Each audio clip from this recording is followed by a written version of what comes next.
All right. Hello, everyone. How are you doing today?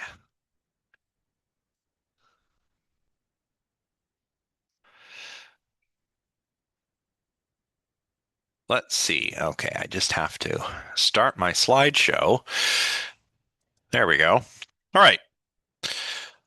So, on today's very special episode of Philosophy of Mind, we're going to be taking a break from our examination of the textbook and switching over to talk about the instructions for your essay proposals and your final essays. Now, I don't think we'll go all the way until 5:30. I mean, we might. It really will depend on how long the discussion goes when it comes to possible topics. But what I'm going to do is firstly cover the instructions for the proposal, um, then the essay. I'll take questions as I go, so we'll talk about um, the proposal requirements, then I'll take questions on the proposal. Then we'll talk about the essay. Then I'll take more questions. Then I'm going to talk about avoiding plagiarism, um, AI use. Then I'll give you a whole bunch of tips and tricks. We'll go over the grading scheme, and then we can brainstorm some topics. So that's our plan for today. So let's get started. So the essay proposal, it's worth 20% of your final grade in this course. So the same as the reflection assignments. It's due 11:59 p.m. on June 5th. Um, and by then, you will have your feedback for your first reflection assignment. So you should all have some sense of how Jack and I are evaluating your work. Of course, I'm going to tell you exactly what we're looking for when it comes to these assignments. But, I think it's probably the case that before you submit another assignment, you'd probably like to know how you did on the previous assignment. So we're going to make sure that that gets done. Topic proposal. You should aim for about 500 words total. That does not include the references section or like if you have a title page or student information at the top. It only includes the main body of your proposal. So you want to aim for about 500 words.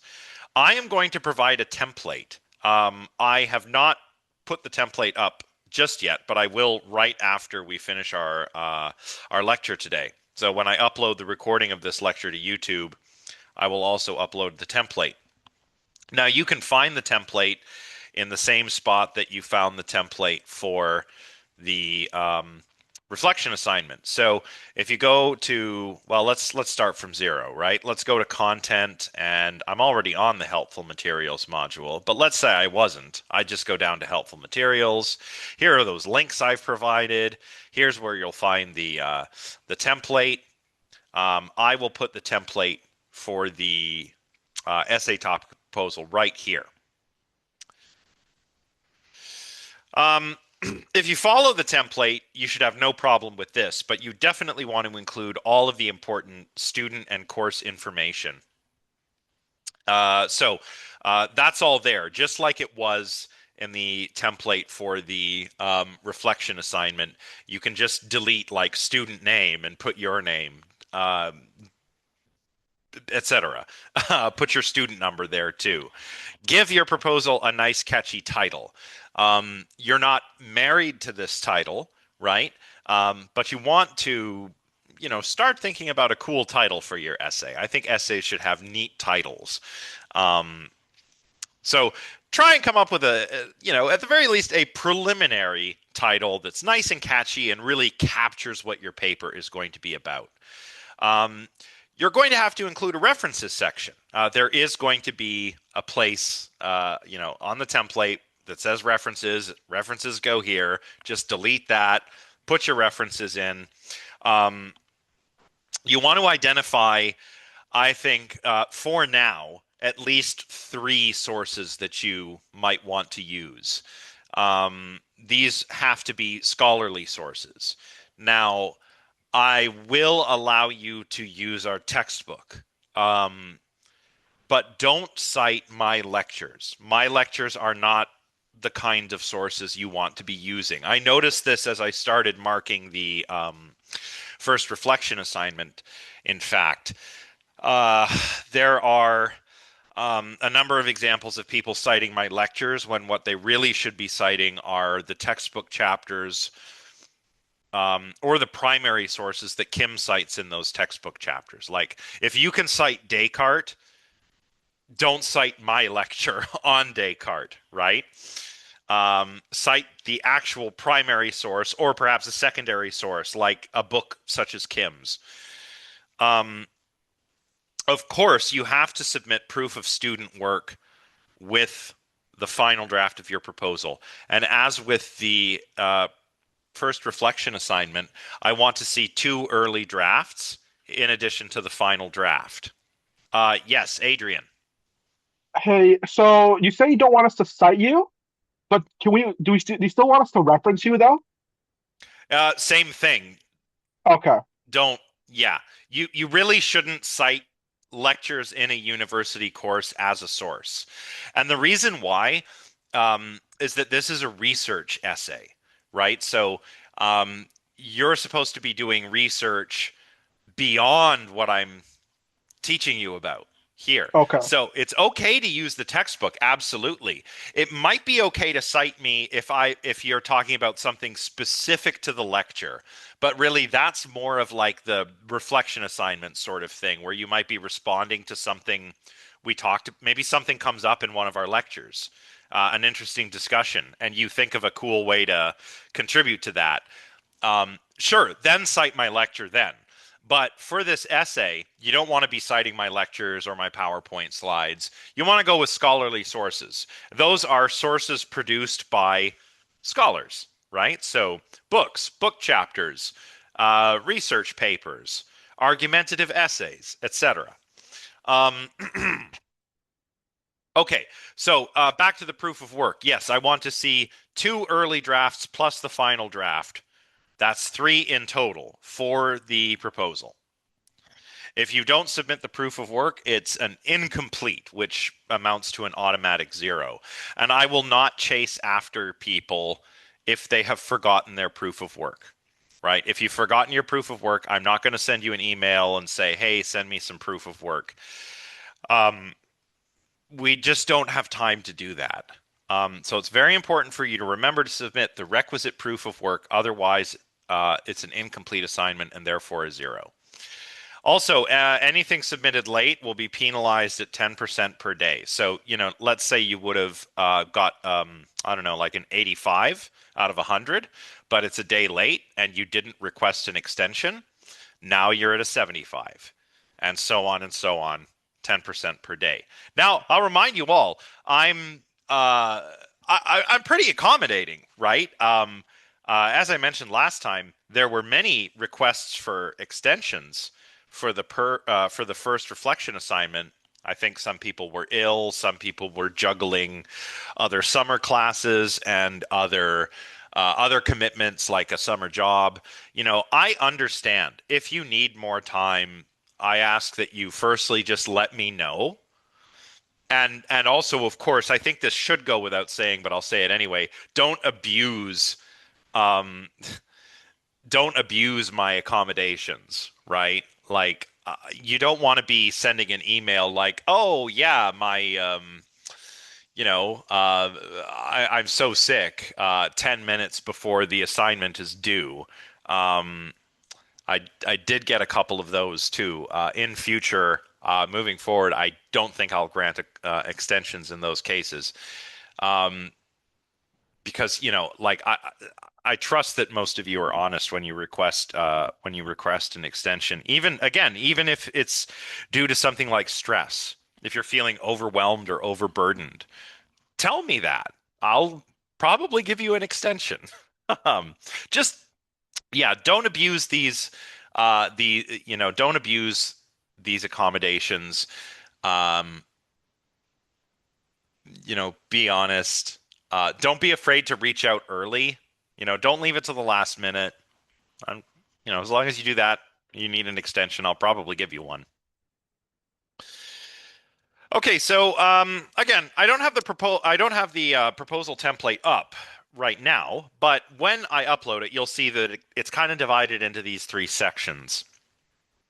There's the area of interest section, the section which is like the shortest section, which is the research question or thesis statement section, and then there's a plan of attack section. So in your area of interest, what you want to do is identify the area that you're interested in writing about. And it can be anything so long as it's related to what we're learning about here. So anything to do with the nature of the mental, with philosophy of mind, um, and that can be straight up philosophy of mind, or that could be philosophy of mind in connection with, one of the other cognitive sciences like psychology, neuroscience, AI, whatever. Um, could be like a science fiction sort of topic. A lot of students ask me about writing on topics such as, I don't know, the prospect of uploading one's mind to a computer or something. That's totally fine too.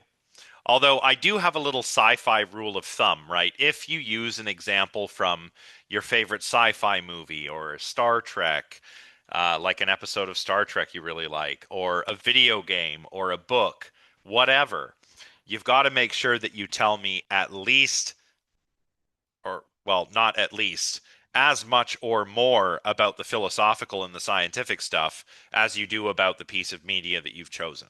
Because I have had papers in the past where, say somebody writes about an interesting philosophical concept in a video game or a movie, where it's like 90% telling me about a video game and 10% doing philosophy. You have to balance it. There has to be more substantive philosophical discussion than there is exposition on the, sort of out of the box science fiction topic that you've chosen.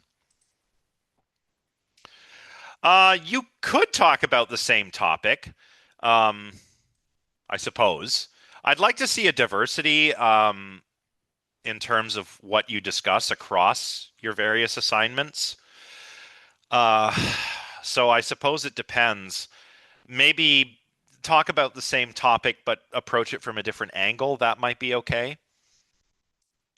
In any case, for your area of interest, I'm looking for like one nice big paragraph or perhaps two smaller paragraphs where you describe what you want to talk about and why you want to talk about it. And what you want to do while you do this is assume that the reader is an intelligent non-philosopher. So pretend like I'm a philosopher, our TA Jack is a philosopher. Pretend that we're not philosophers. Pretend we don't know anything about philosophy, but that we're smart enough to understand what you're going to tell us.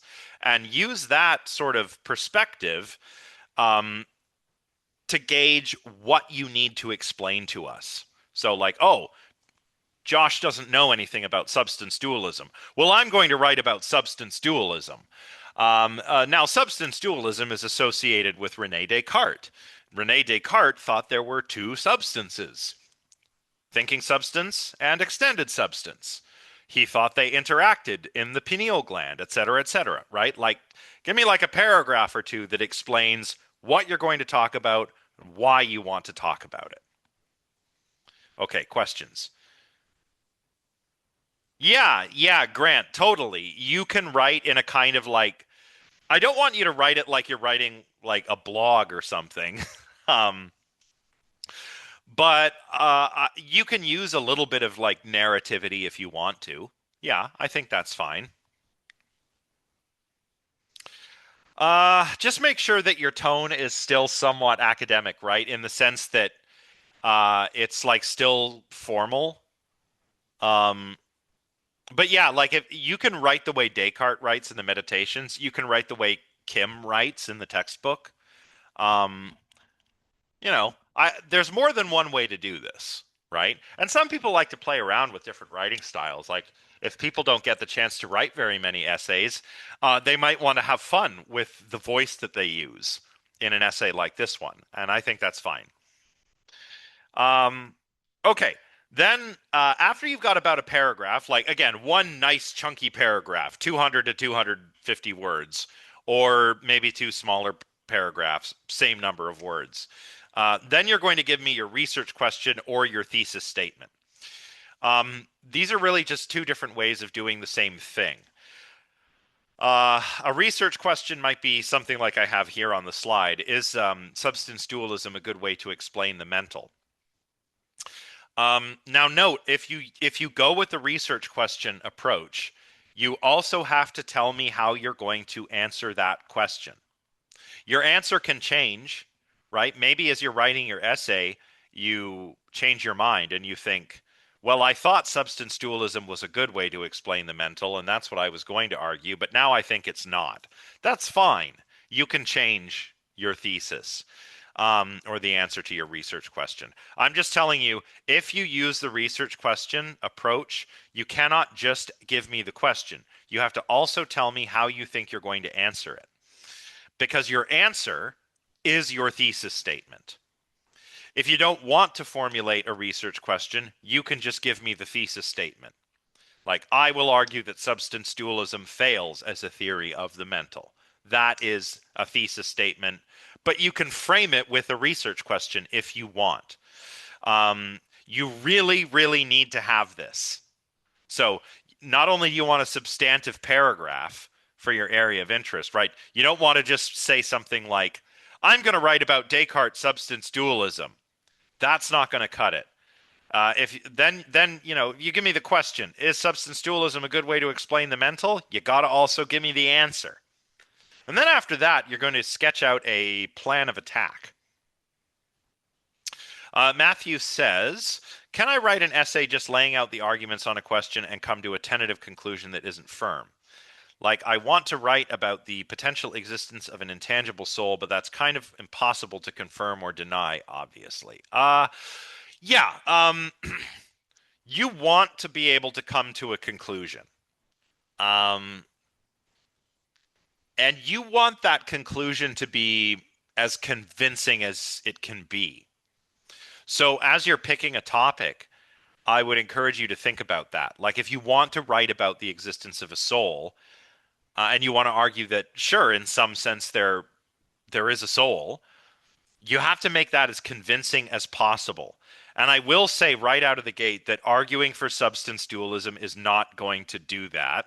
I don't know if that's what you were thinking of doing, Matthew, but you know, that would be like if you were a medical student and you decided to write an essay arguing against germ theory, right? It's not really a tenable approach. That said, there are ways you can discuss the soul, I think. You could talk about the soul in like an Aristotelian sense, or in almost like a functionalist sense if you want. Um, there's lots of ways you could talk about the soul, um, and come to a not just a tentative but a convincing conclusion. I would just avoid making the same sorts of arguments that Descartes did, if that makes sense. All right, so for the plan of attack, you're going to give me your plan of attack. How are you going to attack this topic and answer your research question or convince me of your thesis?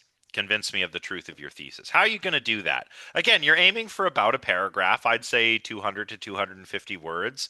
That plus, this and this is going to get you somewhere between 4 and 500 words, which is where you want to be. You can go higher than that in terms of your word count if you wish. But don't go substantially under the word count, right? Like a proposal that's only 250 words is not really going to tell me a whole heck of a lot. And the whole reason that we're doing this is so that Jack and I can make sure that you are on the right track, right? So, what kinds of things can you tell me in your plan of attack? Um, you can describe some of the sources you've gathered and how you think you'll use them. You could sketch out, an argument that you're thinking of making and how that evidence might be used in your argument. You can tell me what kind of evidence you have yet to gather. That does not mean telling me I'm going to go to the library, um, or I'll use the internet. No, don't tell me that. Tell me, like, oh, well, I know of this really interesting book by Professor so and so, and I think that book might be helpful, and I'm going to go and read it, and I'm going to be looking for these things in that book, which I will use in my argument, right? Give me something like that. Not like I'm going to use Google Scholar. Like, I know you're going to use Google Scholar. I know you're going to go to the library. You don't have to tell me that. You have to tell me what you're going to be looking for and what you've got so far, what you think you're going to be looking for, how you plan on using it in your argument, and what your argument, what are you envisioning in terms of your argument? How? This is basically the how. Or how you envision you will convince me of your thesis or answer your research question. Okay, let's pause briefly. I know a few of you asked me questions already, but that's the essay proposal. That's the instructions. The grading scheme that we'll talk about later for the paper is also going to apply to this proposal. But are there any questions? I see we have something in the chat. Grant just says epic. Okay, thanks, Grant. Uh, are there any questions, though? Are we going to get more into choosing topics? Yes, we are. After I've finished delivering the instructions, we're going to brainstorm together. But are there any questions specifically about what I've said about the proposal?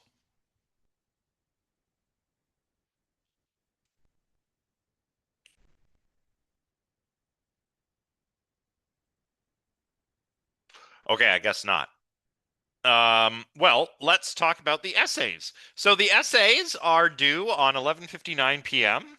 or at 11:59 p.m. on June 27th. Um, that's the last day of the final exam period. So uh, you'll get your feedback on your proposals, and then you can take that proposal and start rewriting it. Basically, you're going to rewrite your proposal to turn it into the start of your essay based on the feedback that Jack and I give you. And we'll give you like nice, detailed, constructive feedback on your proposals. So you should be in good shape to just like, you could take that proposal, turn it into the first couple paragraphs of your essay. And then when you're working on the essay, you're going to be aiming for 16 to 1800 words in length. That's about um, six pages, 6 to 8 pages, double spaced. Um, the reason it's due on the last day of the exam period is because it doubles as a final take-home examination for this course, and it's worth 40% of your grade. So quite a chunk, quite a chunk. And as with the proposals, um, late essays will be penalized.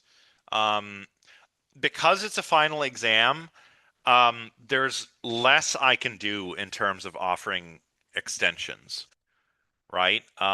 It is due on the 27th, and that is like a pretty final deadline. If something major happens, then like I don't know, say you get really sick, right? You would apply for a deferred final exam through the registrar's office in a case like that.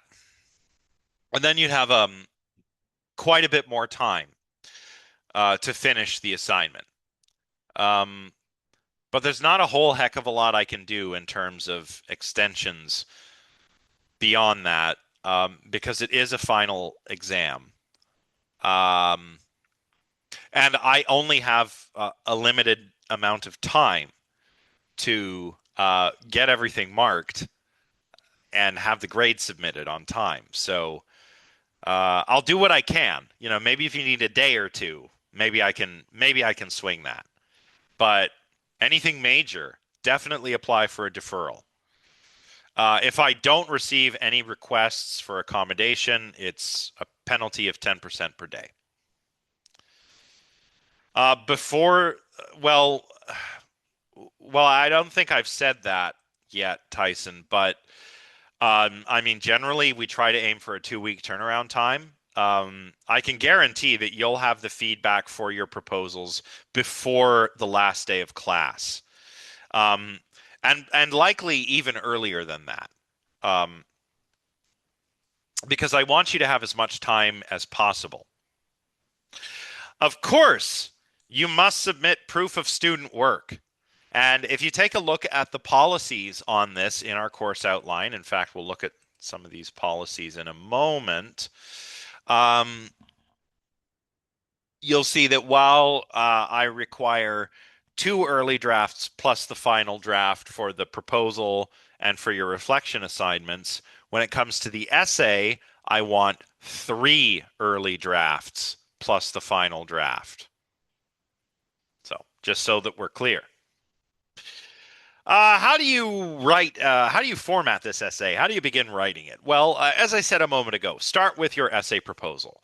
If you pay close attention to the feedback that Jack and I give you, you will be able to rewrite it and turn it into the start of your essay. You'll want to change the voice a little bit, right? Make it sound less proposal like and more essay like. Make the language sound less like you're describing something you're going to do and make it sound more like something you're in the process of doing. Obviously, it's got to be typed, double spaced, 11 or 12 point font. Just use the template. Um, Easy. And when you submit your work, your proposal, and your essay, it's got to be in Microsoft Office, so docx format, or PDF.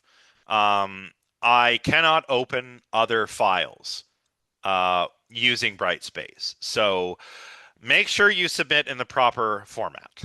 Um,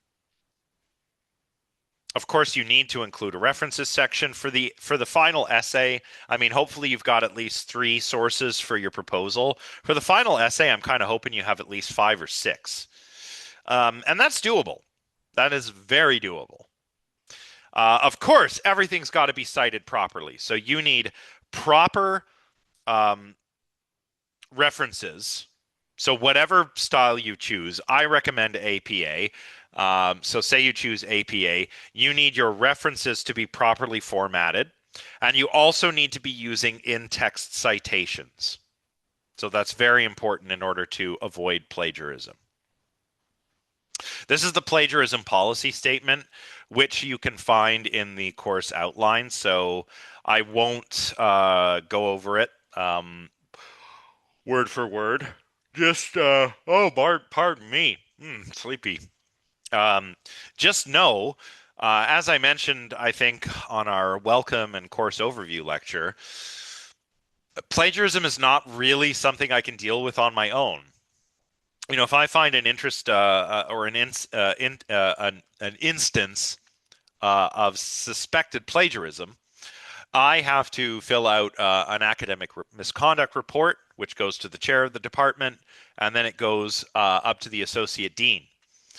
Um, Penalties for plagiarism or other kinds of academic misconduct could be, failing the assignment, which on something worth 40% of your mark, you don't want to do.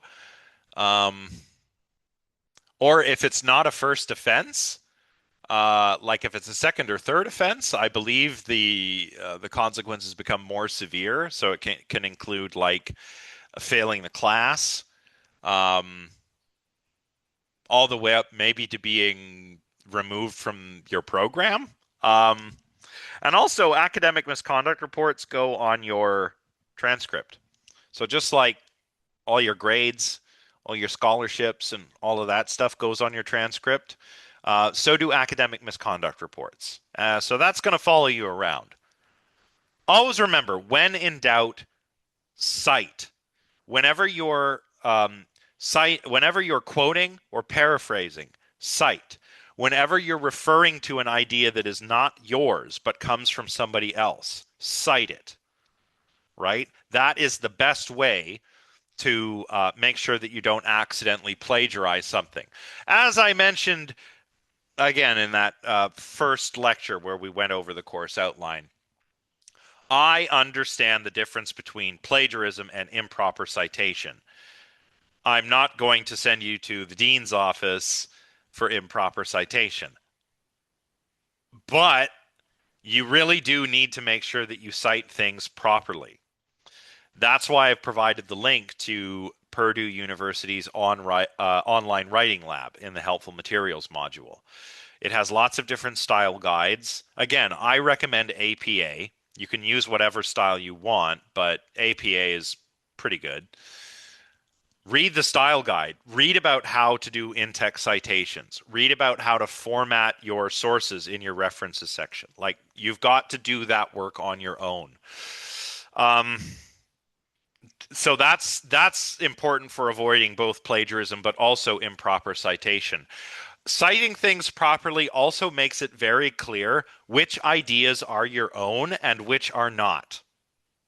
And that's important when it comes to evaluating this work because, I mean, if you have a really great idea, I want to make sure it's yours so that I can give you a good mark for it.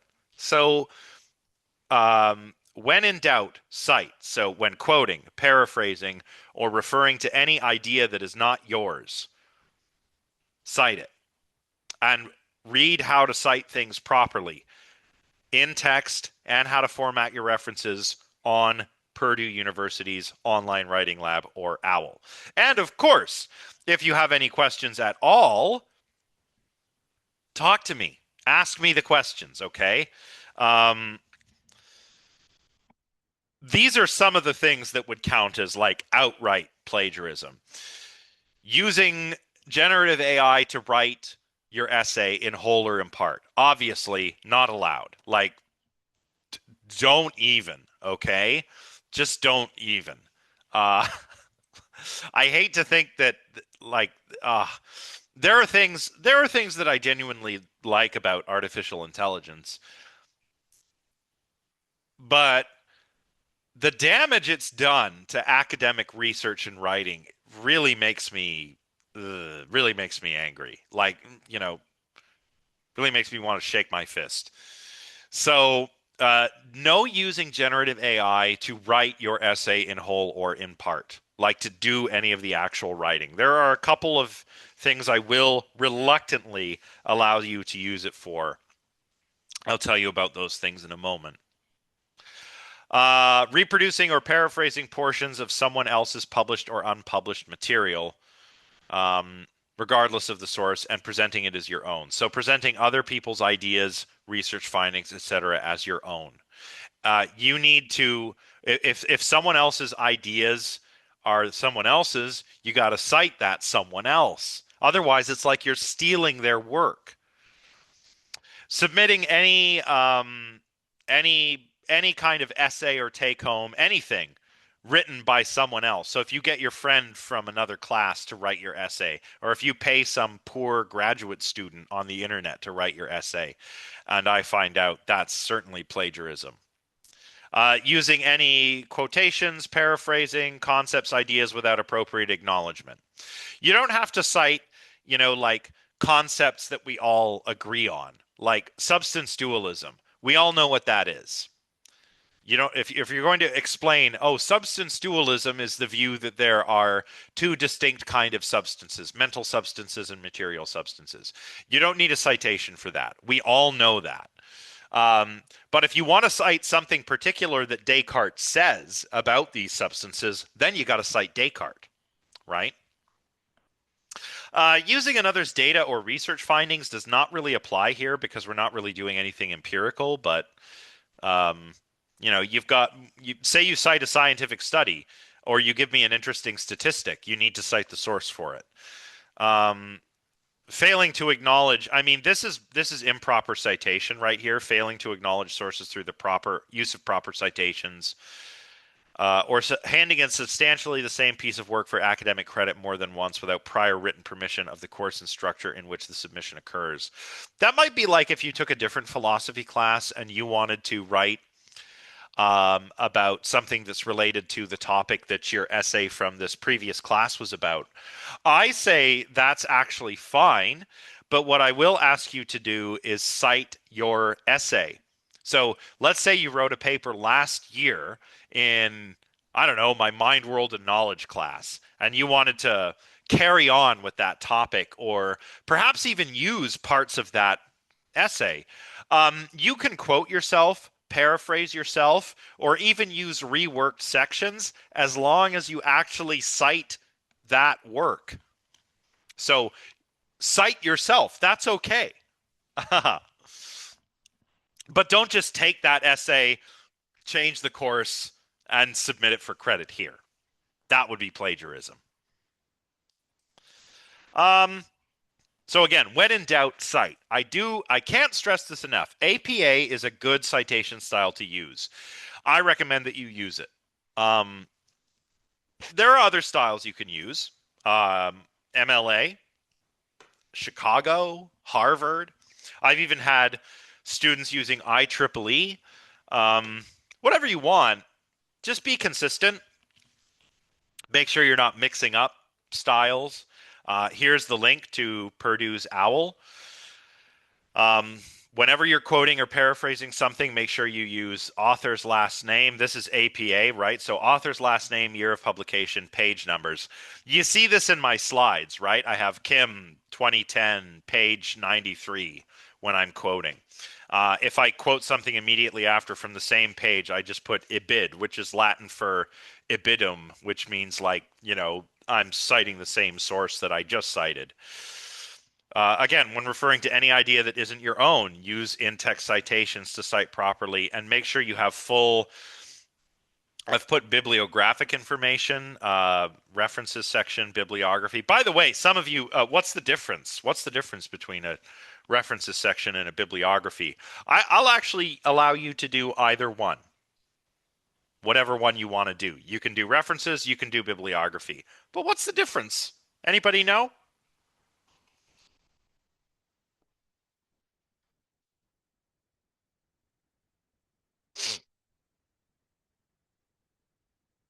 Well, a bibliography contains a list of everything you've read, regardless of whether you've actually cited it. References section is just your references that you cite. So a bibliography, like let's say you read 10 books. You don't have to read 10 books for this, but say you've read 10 books for your essay. Um, you only cite 8 of them.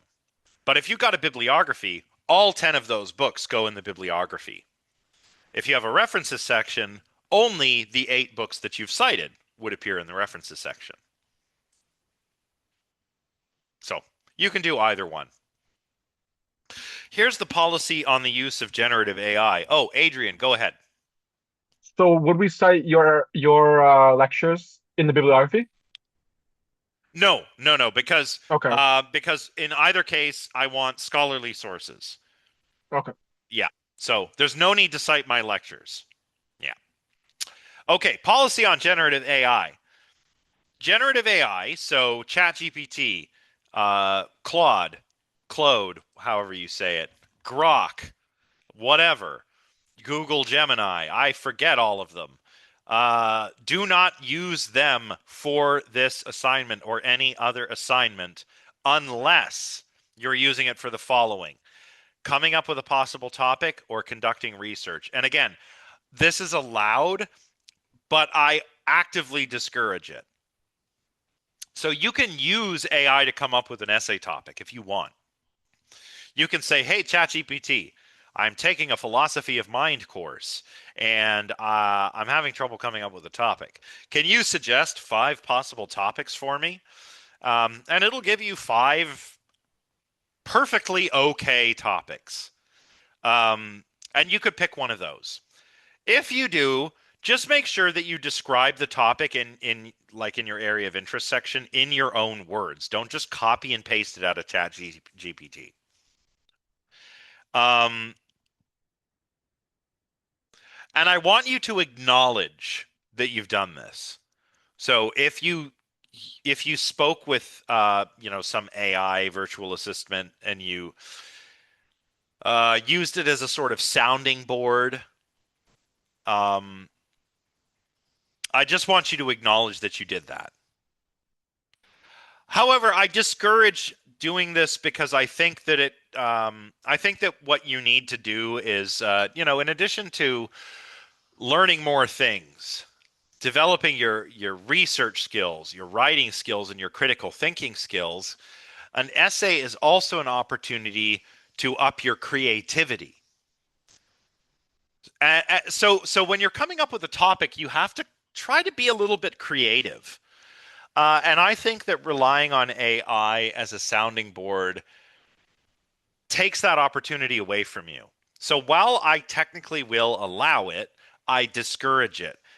Instead, what you should do is go for a walk. And I'm serious when I say this. There is research that demonstrates that people come up with many more ideas when they're out there just walking around on their own thinking than just sitting in a chair with, like a piece of paper in front of you or a whiteboard or something. So if you really want to come up with a nice creative idea, I suggest reviewing all of these instructions, watching this lecture, go for a walk. Nice long walk. Put your headphones on or don't. Go by yourself or maybe with a friend who likes to talk philosophy and walk and think. And you'll probably come up with something better than ChatGPT could come up with. Okay. Another possible use of generative AI is conducting research. But again, although this is allowed, this is highly discouraged. Why? Well, okay, look, I think that these large language models are kind of neat in the sense that they can work like search engines that you can talk to. They're like the computer on the Starship Enterprise, right, from Star Trek. You know, maybe they're up there in space on one episode, Star Trekking along, and there's some problem, and they got to figure it out. And they do that by gathering information they need to solve the problem by talking to the computer. That's great. Large language models can work like this. So a search engine that you can talk to in natural language in order to tailor, your what the sort of descriptions of what you're looking for can be super helpful. But AI hallucinates. So you have to actually vet whatever it tells you. You know, um, I forget who it was that said this, but it concerned the description of large language models and hallucinations. You know, when they just make stuff up. It's not that these large language models sometimes hallucinate. It's not like they're mostly right and they sometimes hallucinate. They're always hallucinating. And it's just that most of the time they get it right, but often they get it wrong. Always remember that ChatGPT, Claude, Grok, these pieces of software, these pieces of technology don't actually know anything. And we'll unpack this when we talk about functionalism and Turing machines and the Chinese room and everything next week, right? But take it from me. These things do not actually know anything. They can be useful tools when used properly, but you cannot just trust them. Whatever it recommends to you, you have to check. I know because I've seen hallucinated sources, hallucinated quotations, quotations in non-existent books, like real quotations that are in non-existent books or on the wrong page of real books. You cannot offload conducting research completely to a machine. You have to vet what it tells you. So, good, Grant. That's good that you know that. And now you know that ChatGPT also knows nothing. So, well, we'll see the Chinese room. Like I'm not really a big fan of John Searle, but Searle does have a point, I think. Um, Talking to a large language model is kind of like a Chinese room scenario, I think. And we'll unpack that more. Just for now, this is for the purposes of emphasizing that I really do think that generative AI can be a helpful research tool, but you have to be the human in that loop. You can't just offload everything to the AI because it's going to make a mistake. And the only way you're going to catch it is if you are vetting what it is telling you. So, and that's probably just part of what research is going to look like in the future. So this is like an A. This is not just about your essay and writing a good essay and doing good research. This is like a bit of AI literacy. This is a skill that you need to develop. When it comes to coming up with essay topics, sure, I'll let you do it. I would like you to let me know that you've done it.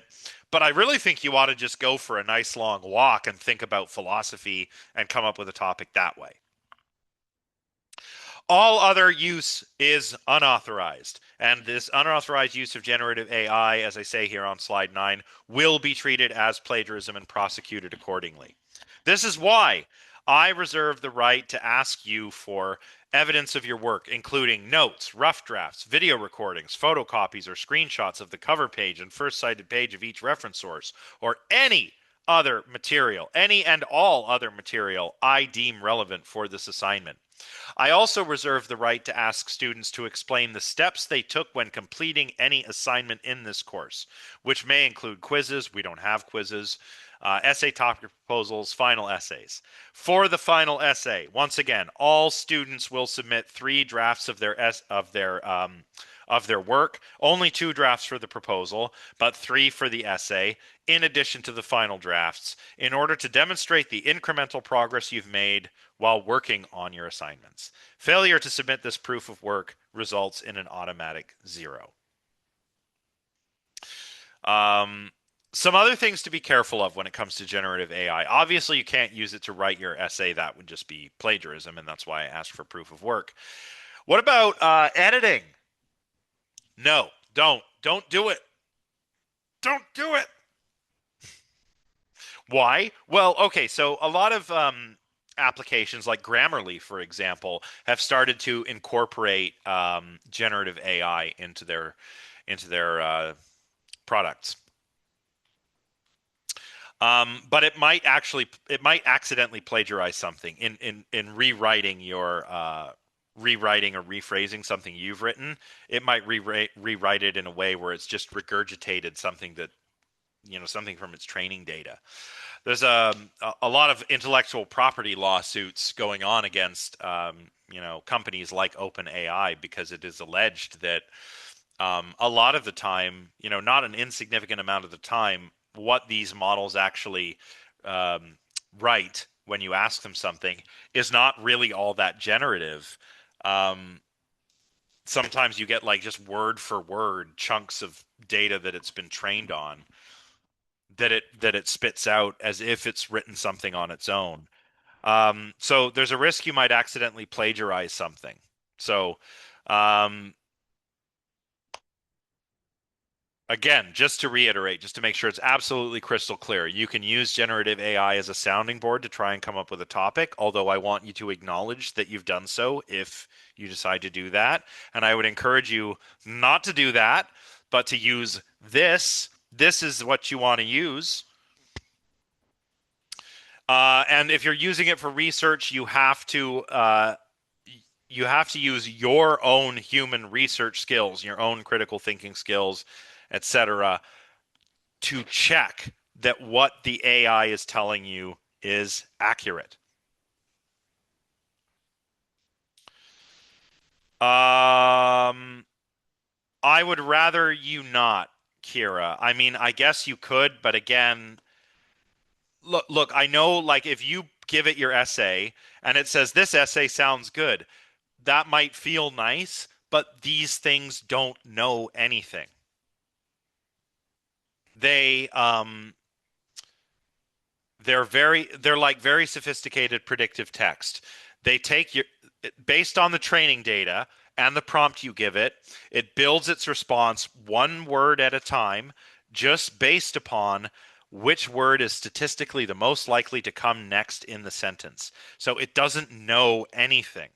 So you could give it your essay and it could say, this is nice and clear. ChatGPT doesn't know if your essay is clear. It doesn't know anything at all. So I would say no. And I would also say, um, what would I say? I would say, well, the tools in like Microsoft Office or whatever word processor you decide to use are probably sufficient when it comes to clarity and other things like sentence structure, spelling, grammar. When it comes to like clarity and scope, like you say, one thing that I do encourage students to do is to read each other's work. So I'll read your essay if you read mine. Talk to each other on the Discord server. Um, Peer review each other's work.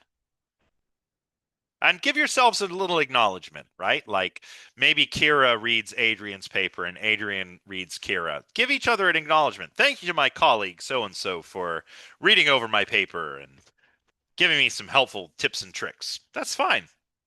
What if you give it the marking scheme? Again, it's just guessing what word you'd like to hear. Generative AI is also sycophantic. It tells you what you want to hear. I once pitched an idea to the new Google AI when it was new, like that upgraded Gemini. I said, "Hey, Gemini, I've got an idea for an umbrella with holes in it," which is obviously really dumb. But no, Google thought it was a great idea. It thought it was a very innovative approach to making an umbrella if it had holes in it. I had a student who asked, how should I go to the car wash? Should I drive or should I walk? And the AI said, you should walk and get some exercise if you're going to the car wash. Because, it doesn't know that the whole point of going to the car wash is to wash your car. Um, yeah. So, yeah, like, how long is this material? And it says 14 seconds. Like, you mean, yeah, a big part of this is that generative AI is not situated in an environment, right? It's not embodied. It's not in an environment. It's not connected to the world like we are. So that's part of why it doesn't understand anything. Um, and yeah, it does hype it up, Kira, right? So like you might have a decent paper and maybe the AI says like, "Oh, this is like an A plus," but maybe it's only a B plus. And then you're disappointed when you get a B plus because AI like, yeah, it's sycophantic. It hypes you up. Timothy, go ahead. Yeah, I believe that what you're saying that AI just doesn't really understand or it shouldn't have any real way of understanding because it can't interact with the real world. But I want to ask like how come it's at least to me it seems quite good at sounding like it understands stuff or like not in that it praises you or something, but it's not wrong all the time. Like Yeah, sometimes, let's say I'm doing a math problem and I do it myself, or maybe I get AI to check afterwards, and we reach the same conclusion. The process is the yeah. same. It But makes it, yeah, you're reaching that conclusion using reasoning, and ChatGPT is doing it statistically by predicting the words that are going to come next. right. Um, and yeah, like it gets it right a lot of the time, but it's doing that by this process of hallucination where it's just kind of making up a response one word at a time based on its training data and the prompt you've given it. Like the Turing machine, I guess, or like what's the Chinese room experiment that It's was like the mentioned. Chinese. Well, Yeah, it's and we'll get into that later, but yeah, like it's like like it doesn't. Yeah, this is a whole rabbit hole that I can't really go down right now. But when we talk about functionalism, we will. I promise, because I have like I lots of actually speak thoughts. Mandarin, and it's actually not horrible at. like communicating in Mandarin either. Yeah, yeah. But then Surprisingly, like that's not so that related, but yeah, right, right. But that's the idea. Like I mean, if I was in the Chinese room, like I don't read Chinese characters, but if I was yeah, following the rules, you'd go, "Oh, yeah, there's a guy who speaks yeah. It Mandarin in makes some there." sense. Yeah, But I don't know what those symbols mean, right? So, yeah, uh ChatGPT seems like, "Oh, yeah, it understands." Maybe not. But we're getting ahead of ourselves. I'll yeah, definitely get into that when we talk about functionalism. Okay, Matthew says one time my friend showed me they asked if their answer was correct on a homework question and they responded it was sound and excellent, but they never actually attached any image. Oh wow. So the AI got nothing and still said your friend did a great job. That's really funny. Kira says, honestly, AI and the way it thinks should be amazing, interesting research topic. Yes, now that's a good idea. Is ChatGPT really thinking? Or if it is thinking, how is it different than the way we think? These are great questions for your essays. Yes, exactly. Um, AI's database is the internet, Arshia says. It steals from people who might know what they're talking about and people who don't. That's right. That's right. It's trained on scientific papers. It's also trained on Reddit posts. Um, So make of that what you will. But that is a very good point, Arshia. Okay, so we'll cover this slide and then maybe we'll take a quick brain break. What kinds of essays could you write? I like to get this out of the way because just to reiterate, this is a research essay. So you're not going to actually be writing a survey paper. So a survey paper is where the entirety of the paper is surveying or outlining some topic or some field of inquiry or something, right? That's the entire paper. Now you're writing a research paper where you have to ask and then answer a question or formulate an argument to convince the reader of your thesis. So you won't be doing just survey, you'll be doing more than that. You'll be doing research and argumentation, but you will have to do some surveying. So, like if you decide to write a paper about substance dualism, you'll have to survey that field, that topic. Tell me about Descartes. Tell me about Princess Elizabeth. Tell me about their debates. Right? Give me the background information I need to follow your argument. Again, you want to assume that we're smart, but that we're non-philosophers, and then tell us exactly what we need to know in order to follow your argument. So you won't be writing like a survey paper, but your paper will have some surveying done in it. It'll have some lit review in it, right? Then from there, you might want to construct a positive argument. So that's where you're arguing for a particular position. Maybe you're arguing in favor of dualism or functionalism or identity theory, one of those. Or a negative argument where you argue against a particular position. So you want to argue against dualism. You can also do an adjudicative paper where you adjudicate between two or more different ideas or theories. So let's say we have dualism, identity theory, and functionalism. In this paper, I will adjudicate between these three theories of the mental. And I will argue that, I don't know, functionalism is the best theory of the mental. That would be like an adjudicative approach. And you can do that, and that would be swell. Another thing that you want to keep in mind is not to write a 5-paragraph essay. Who remembers the 5-paragraph essay? We all learned it in high school English, if I'm not mistaken. I mean, at least I did. I don't know if things have changed. I think it's still being used. Yeah, it's like a hamburger. So the buns are like your intro and conclusion. And then you have 3 paragraphs. I guess it's a triple burger. Yeah, intro, P1, P2, P3, conclusion. That's right. This is just a teaching tool. This is not how we write an essay. And so I mention this because there are some people who might be like engineers or science students who aren't writing essays, and maybe you remember the 5-paragraph essay from high school or something, right? You don't want to aim for 5 paragraphs. You want to use as many paragraphs as necessary. So, of course, you're going to have an intro paragraph and a concluding paragraph, but don't limit yourself to 3 body paragraphs. If you have 3 short body paragraphs, your essay will be too short. If you have 3 long body paragraphs, the paragraphs are going to be too big, and they're not going to be broken up properly. Like each paragraph is supposed to be like sort of discrete, in that each paragraph is about a particular thing, or each paragraph serves its own particular job.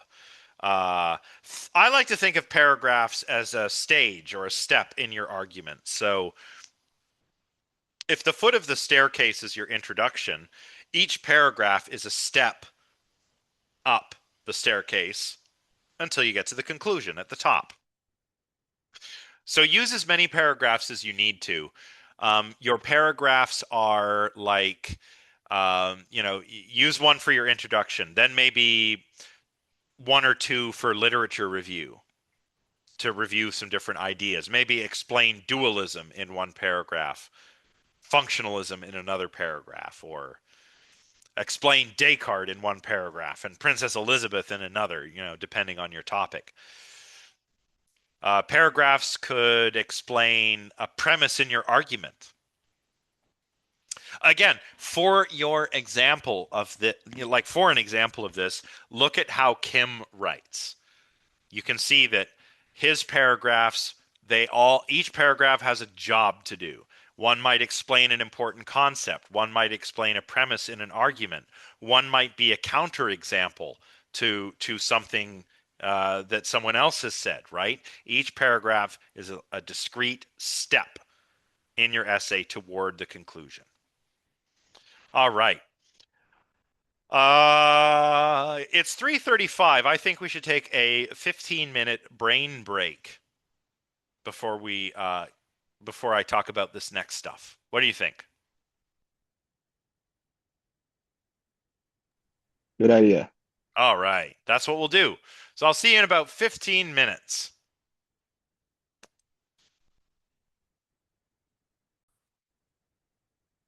All right. Recording once again. We return from our brain break, and there was a question in the chat. Should our topics be based on philosophies discussed in class? I mean, yeah, like as I said at the beginning, you can write on anything as long as it's related to the nature of the mental, philosophy of mind, etc. Yeah. Would it be okay to brainstorm a few topics with summaries for feedback before writing the proposal? I mean, that's the point of the proposal. So that's not something I really do. But we are going to be brainstorming after we get through these instructions. So uh, we can do some brainstorming then. All right. You always want to remember the purpose of an essay is to give an argument, right? An essay. The word essay comes from the French, which means to attempt. So an essay is an attempt to convince the reader of something, of your thesis or of the answer to your research question. And your argument is a means of doing that. So you need to identify your thesis. It could be a research question and an answer, or just a straight up thesis statement.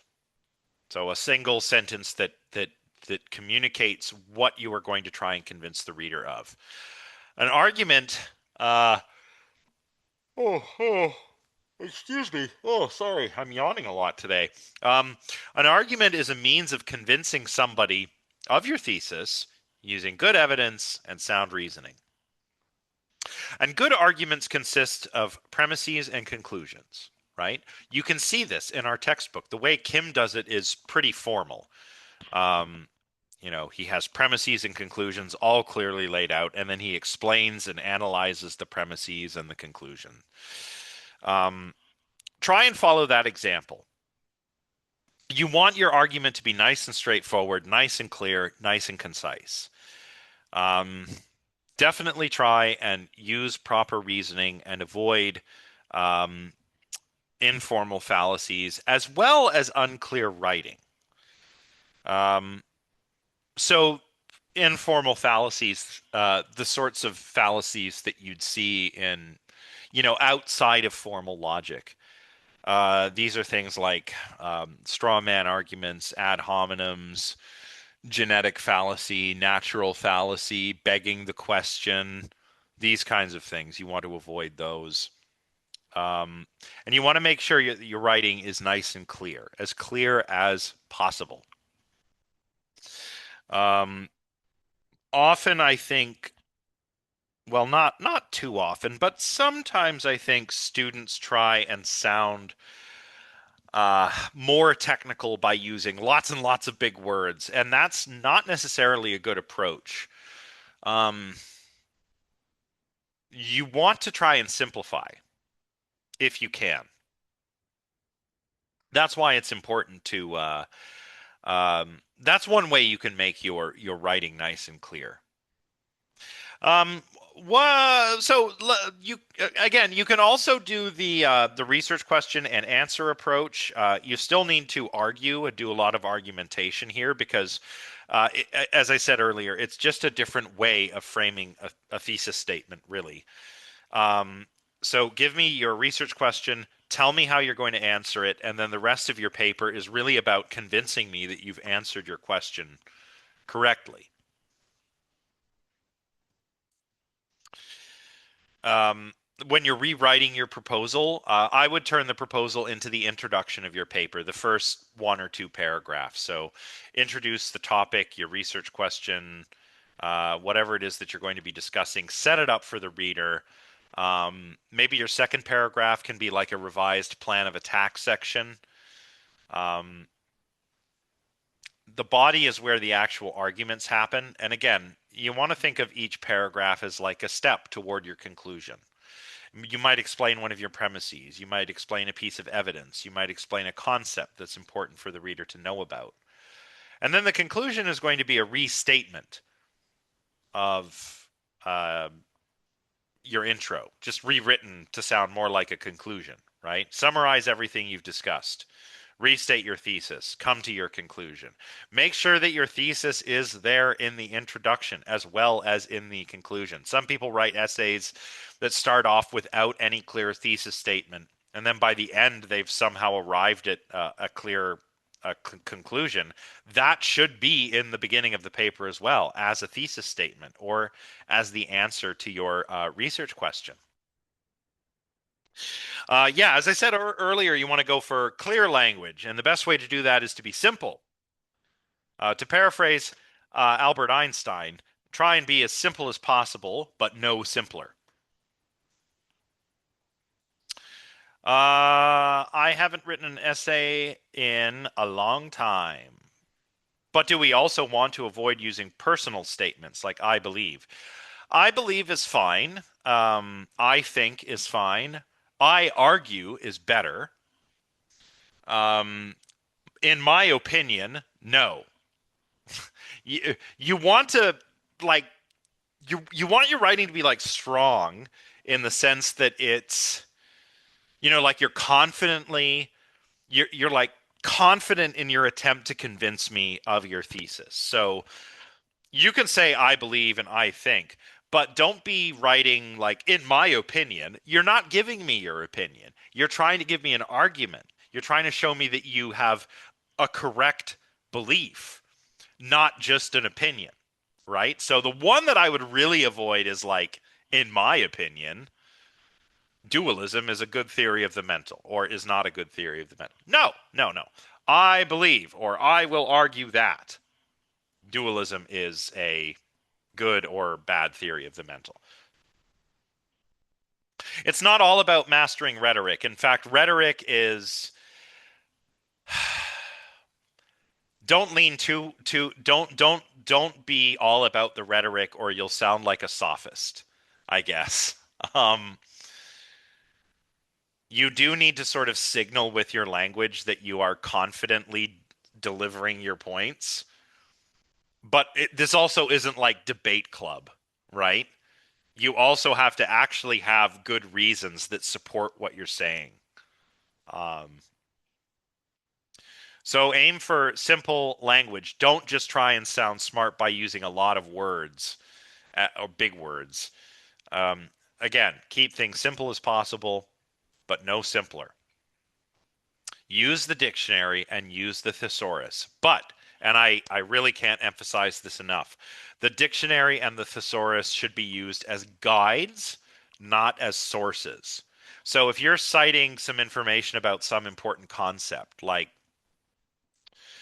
dualism or functionalism or physicalism, don't give me a dictionary definition. That's not what dictionaries are for. Dictionaries are there to tell you how words are presently being used in a language. Timothy, go ahead. You mentioned that you don't want to see my opinion or in my opinion type of sentences.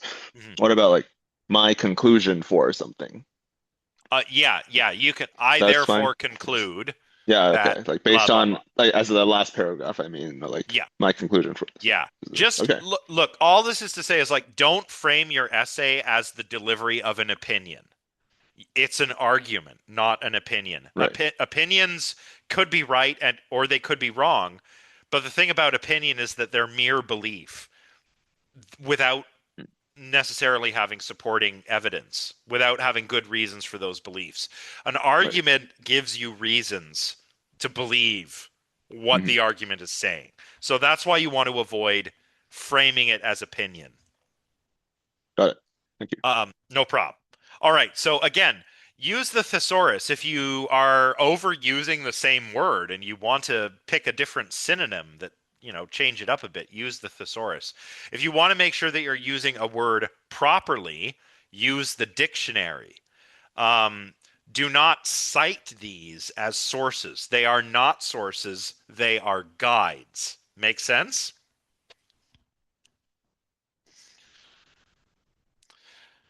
What voice can you use? A lot of people ask whether they're allowed to use the first person pronoun I. You absolutely are in a philosophy paper. Absolutely. You can say, for example, in this paper, I will argue that. Or you can keep it third person. For example, this essay will argue that. And if you're feeling really really fancy, you can even use the royal we, right? Like in this paper, we shall argue that one's beverage must be consumed with pinkies up, right? If you really want to be fancy, do that. I think that's fine. I tend to see a pretty even mix of like first person, third person, and the royal we. Just don't switch. Pick one and stick with it. Of course, you want to make sure the writing is not just simple but clear. So pay very close attention to your grammar, your spelling, sentence structure, punctuation. Things you want to watch out for are like poorly formed sentences. So these could be sentences that are not grammatical, that like run-on sentences or sentence fragments, sentences that just go on and on forever, like paragraph length sentences. Don't want to be doing that. Watch out for punctuation problems, so comma splices. Watch out for parallelism. Make sure the tense doesn't change within within a sentence. Make sure you are spelling technical terms correctly and using them correctly. So in philosophy, concept is a technical term. A lot of people use it wrong. They say, I'm going to write about the concept of substance dualism. Well, no, what you're actually describing is the theory of substance dualism. So call it a theory, not a concept. Especially because not only is it not a concept, but a theory, but concept is also has a particular meaning in philosophy. A concept is like a mental representation. So watch out for all of that. Just a few general do's and don'ts. Make sure you're using scholarly sources. Depending on what you're doing, you could also use like journalistic sources or correspondence. Like think of the letters between Descartes and Princess Elizabeth. Those are sources. Um, Write for an intelligent layperson. Again, so an intelligent non-scholar. Pretend I'm not a philosopher. Pretend Jack is not a philosopher. Explain everything that we will need to know to follow your argument. Don't just assume we know, right? This is a way of making sure that you say exactly as much as you need to say and no more, and also a way for you to show us that you understand what you are learning in this class. But don't dumb things down. Aim for clarity and simplicity, but try not to dumb down too much. I also like to see inclusive language, so mix it up. He, she, one, they, rather than he. Use humanity instead of mankind. Again, be careful with those technical terms. Some don'ts. Don't use non-scholarly sources, including encyclopedias. So not only are you not to use the dictionary or the thesaurus as a source, remember these are guides, do not use encyclopedias as sources. The reason is that they are not scholarly sources. They are put together by companies that sell encyclopedia sets to you. Um, back in the day, if you wanted encyclopedias, you had to wait for a traveling salesperson to show up at your door and sell you a set. Whereas scholarly sources, well, anyone can just go to the library and look at books written by scholars or at publications written by scholars, articles, periodical articles, and so forth, right? So there is one exception I will allow, and that is the Stanford Encyclopedia of Philosophy, because it is written by philosophers and it is reviewed by philosophers. So it's written by scholars and there's a scholarly peer review process. I will allow you to use the Stanford Encyclopedia. You may not use any other encyclopedias. Again, watch out for informal fallacies. And just like it's your job to go out there and learn how to cite your sources and format your references sections properly, it's also incumbent upon you to go out there and read about informal fallacies. Again, like the naturalistic fallacy, genetic fallacy, begging the question, the straw man fallacy, ad hominem fallacy, argument ad populum, post hoc ergo proctor hoc. All of these, go read about them and learn about how to avoid them. Try not to use those dumb, sweeping, overgeneralized statements like since the beginning of time or since the dawn of man. The only time you can use since the beginning of time is if you're actually talking about the beginning of time. And even then, it sounds kind of silly. So don't use these. Don't use these. Watch out for all those problems I talked about before. Problems with sentence structure, grammar, spelling, clarity, punctuation. Make sure that your sentences are well formed. You don't want your sentences to be overly verbose. That is too wordy. But you also want to make sure that you're not writing as if you're texting your friend. So don't use like colloquialisms and vernacularisms. Aim for a sort of formality that you see in academic writing. And again, our textbook is a great example of what you want to aim for. And be precise with your technical terms. If you're going to use a technical term like concept or idea or phenomenon or phenomena, make sure you're using it properly. So the dictionary is a guide for doing that. Your essay does not have to be like the best essay ever. It doesn't have to be completely bulletproof, but it's got to be convincing. You've got to be using good evidence and sound reasoning to convince the reader of what you're arguing. You want to use a good argument to convince them of the truth of your thesis statement. Good argument and good evidence to convince them that you have got the correct answer to your research question. You also want to make sure that there's a flow to your writing. each paragraph, in addition to having a specific sort of job to do, one should also flow naturally from one to the next, right? So you don't want to like write about topic A and then go to topic B and switch back to topic A. No, get all of the topic A stuff out and then move on.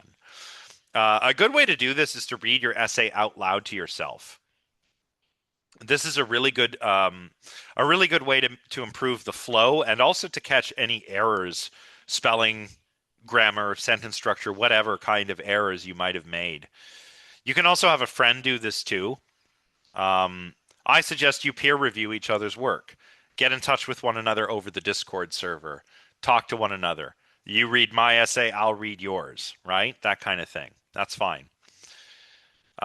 You can read examples. The textbook is a good example. Other scholarly publications are good examples of what you want to do, right? So read good examples. As far as sources go, I think the readings are a good starting point. Again, do not cite my slides or my lectures. Um, Stick to scholarly sources, which could include lectures by scholars, not by your university professor, but like by a scholar. Um, Journalistic sources can be good. Correspondence between scholars can be good. Some testimonial sources might be okay if you're using them as illustrations rather than evidence. Uh, so maybe, you could point to public discourse over AI as an example, just to illustrate that it's kind of a hot topic. But you can't be using like, you know, whatever Joe Rogan says about AI on his podcast as a scholarly source, right? Don't do that. So use them for illustration, not for evidence. Generally avoid encyclopedias, although, again, I will allow the Stanford Encyclopedia of Philosophy. Obviously, you want to avoid Wikipedia. Wikipedia is great. I read Wikipedia for fun, but it's not a scholarly source. You can use it to identify scholarly sources, though.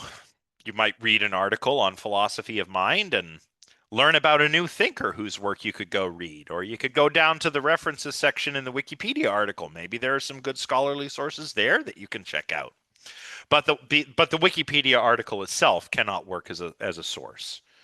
And I know I sound like a broken record, but remember that dictionaries and the thesaurus, these are guides, not sources. So I don't want to see anybody citing any dictionaries. Okay, here's a little sort of exercise of what you want to do. You want to turn your evaluated essay proposal into the start of your essay. So Jack and I will give you lots of feedback, good constructive criticism, suggestions. It's incumbent upon you to identify sources, but if we can think of anything that we might find helpful, we will probably mention it to you. So we'll make sure that you've got an appropriate area of interest. We'll suggest changes if we think that's necessary. We'll make sure your thesis is solid, that you've got a research question and a solid answer to it. Or we'll make suggestions to help you do that. Likewise with your plan of attack. We'll make recommendations and suggestions where we can. We'll point out problems with the writing that you'll need to address. And we expect to see those problems addressed in the paper. We expect to see our advice being followed, right? If I say, hey, this is a great proposal, you're on the right track, I think you might find this paper really helpful. And then I see that you've used it in your final paper. That makes me so happy. And usually those papers are better papers, B plus up into the A range papers.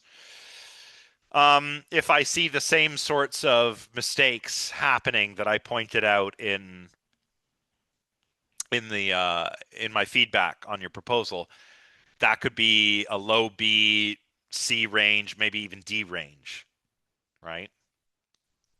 So use our feedback to rewrite your proposal and turn it into the start of your final essay. Here's a little exercise, right? We'll use the area of interest. We'll start there. And you want to frame it. I call this like the upside down pyramid approach, where you start somewhat broadly and you gradually narrow down. Well, I guess it's a triangle because I'm two dimensions. But upside down triangle. Start broad, narrow down to your thesis. So maybe you want to write a paper about dualism, and you've already decided that your research question will be, is substance dualism a good way to explain the mental? Well, your answer is going to be maybe something like, in this paper, I will argue that substance dualism is not a good way to explain the mental. And that should immediately follow this. And you want to set this all up, again, with this upside down pyramid approach, where you start broad and narrow down to this. So give some discussion to provide context for your topic. You're setting the reader up, basically. You're telling them the what and the why. So maybe you'd start like this. Mind-body dualism is one of the oldest ideas in Western philosophy. Plato, for instance, advocated a form of mind-body dualism. And here I've cited the Phaedo, so CF Phaedo. This is not like fully cited, but like it's not full reference information. But I'm telling the reader to confer Plato's dialogue, Phaedo, which outlines four arguments for the existence of the soul, which are essentially dualist arguments. Oh, there's a typo. Watch out for those. The form of dualism which concerns us here, however, is Cartesian dualism or substance dualism, named after its originator Rene Descartes. And here you might want to have the reader confer the meditations or the discourses on the method, right? Then from this general introduction, you want to get narrower, more specific. So while philosophers from Plato to Descartes have argued in favor of some kind of mind-body dualism, few substance dualists exist today. The reason is that, as I will show in this essay, when it comes to explaining the mental, substance dualism raises more problems than it solves. And so then I've narrowed down to my thesis. I will argue that substance dualism is not a viable way of explaining the mental. So you see what I'm saying. You kind of start broad and narrow down. Before I talk about the marking guide, are there any questions?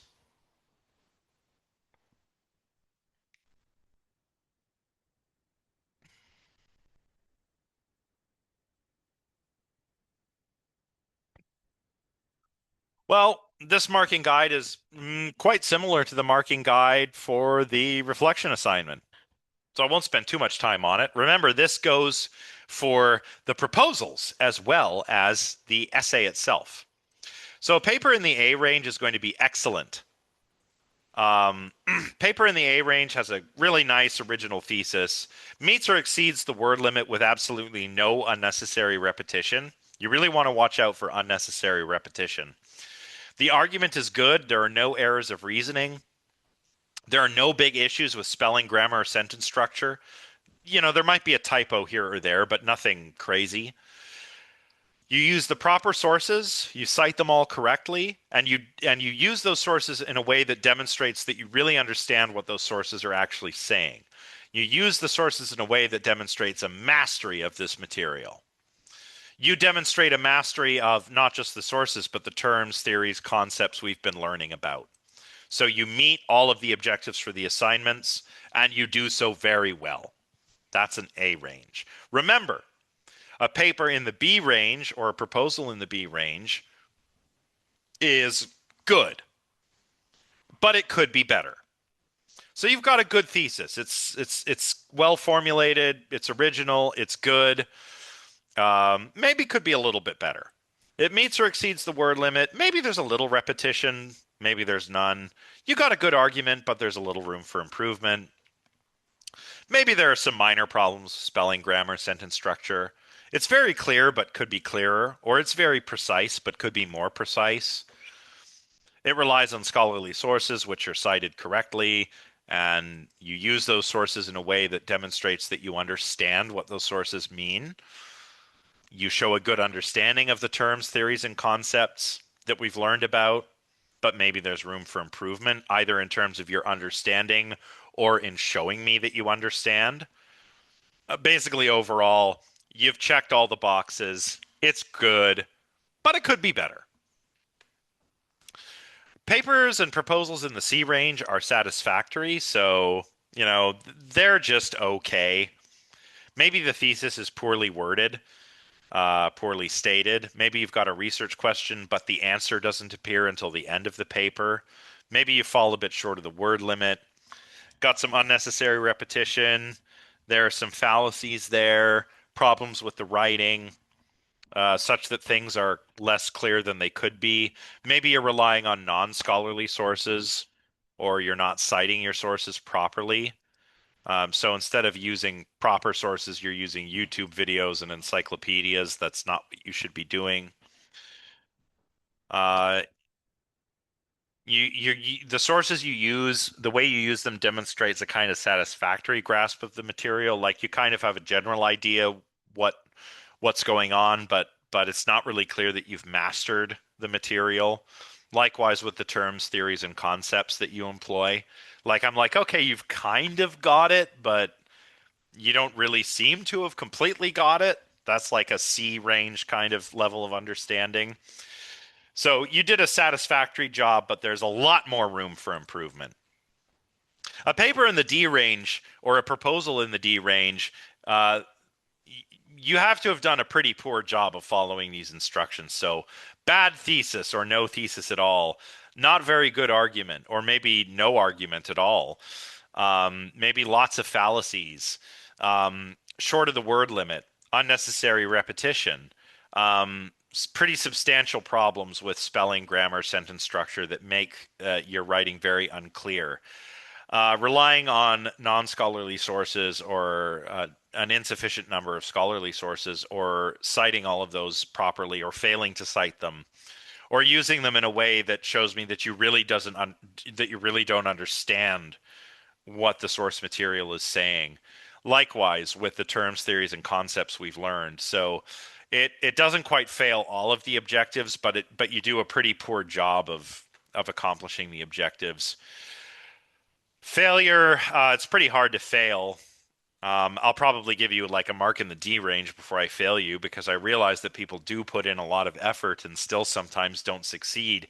But to fail, you have to like pretty much put in no effort, really terrible writing, terrible argument, no sources, plagiarism.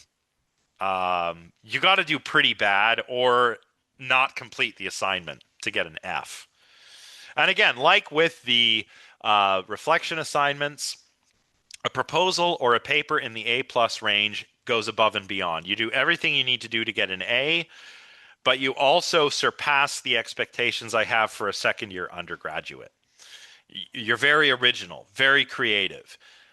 You tell me something I don't know, and or you write at the level of a fourth year undergrad or maybe even a grad student. Papers of that quality and that level of originality and creativity are what get an A plus. Okay, any questions?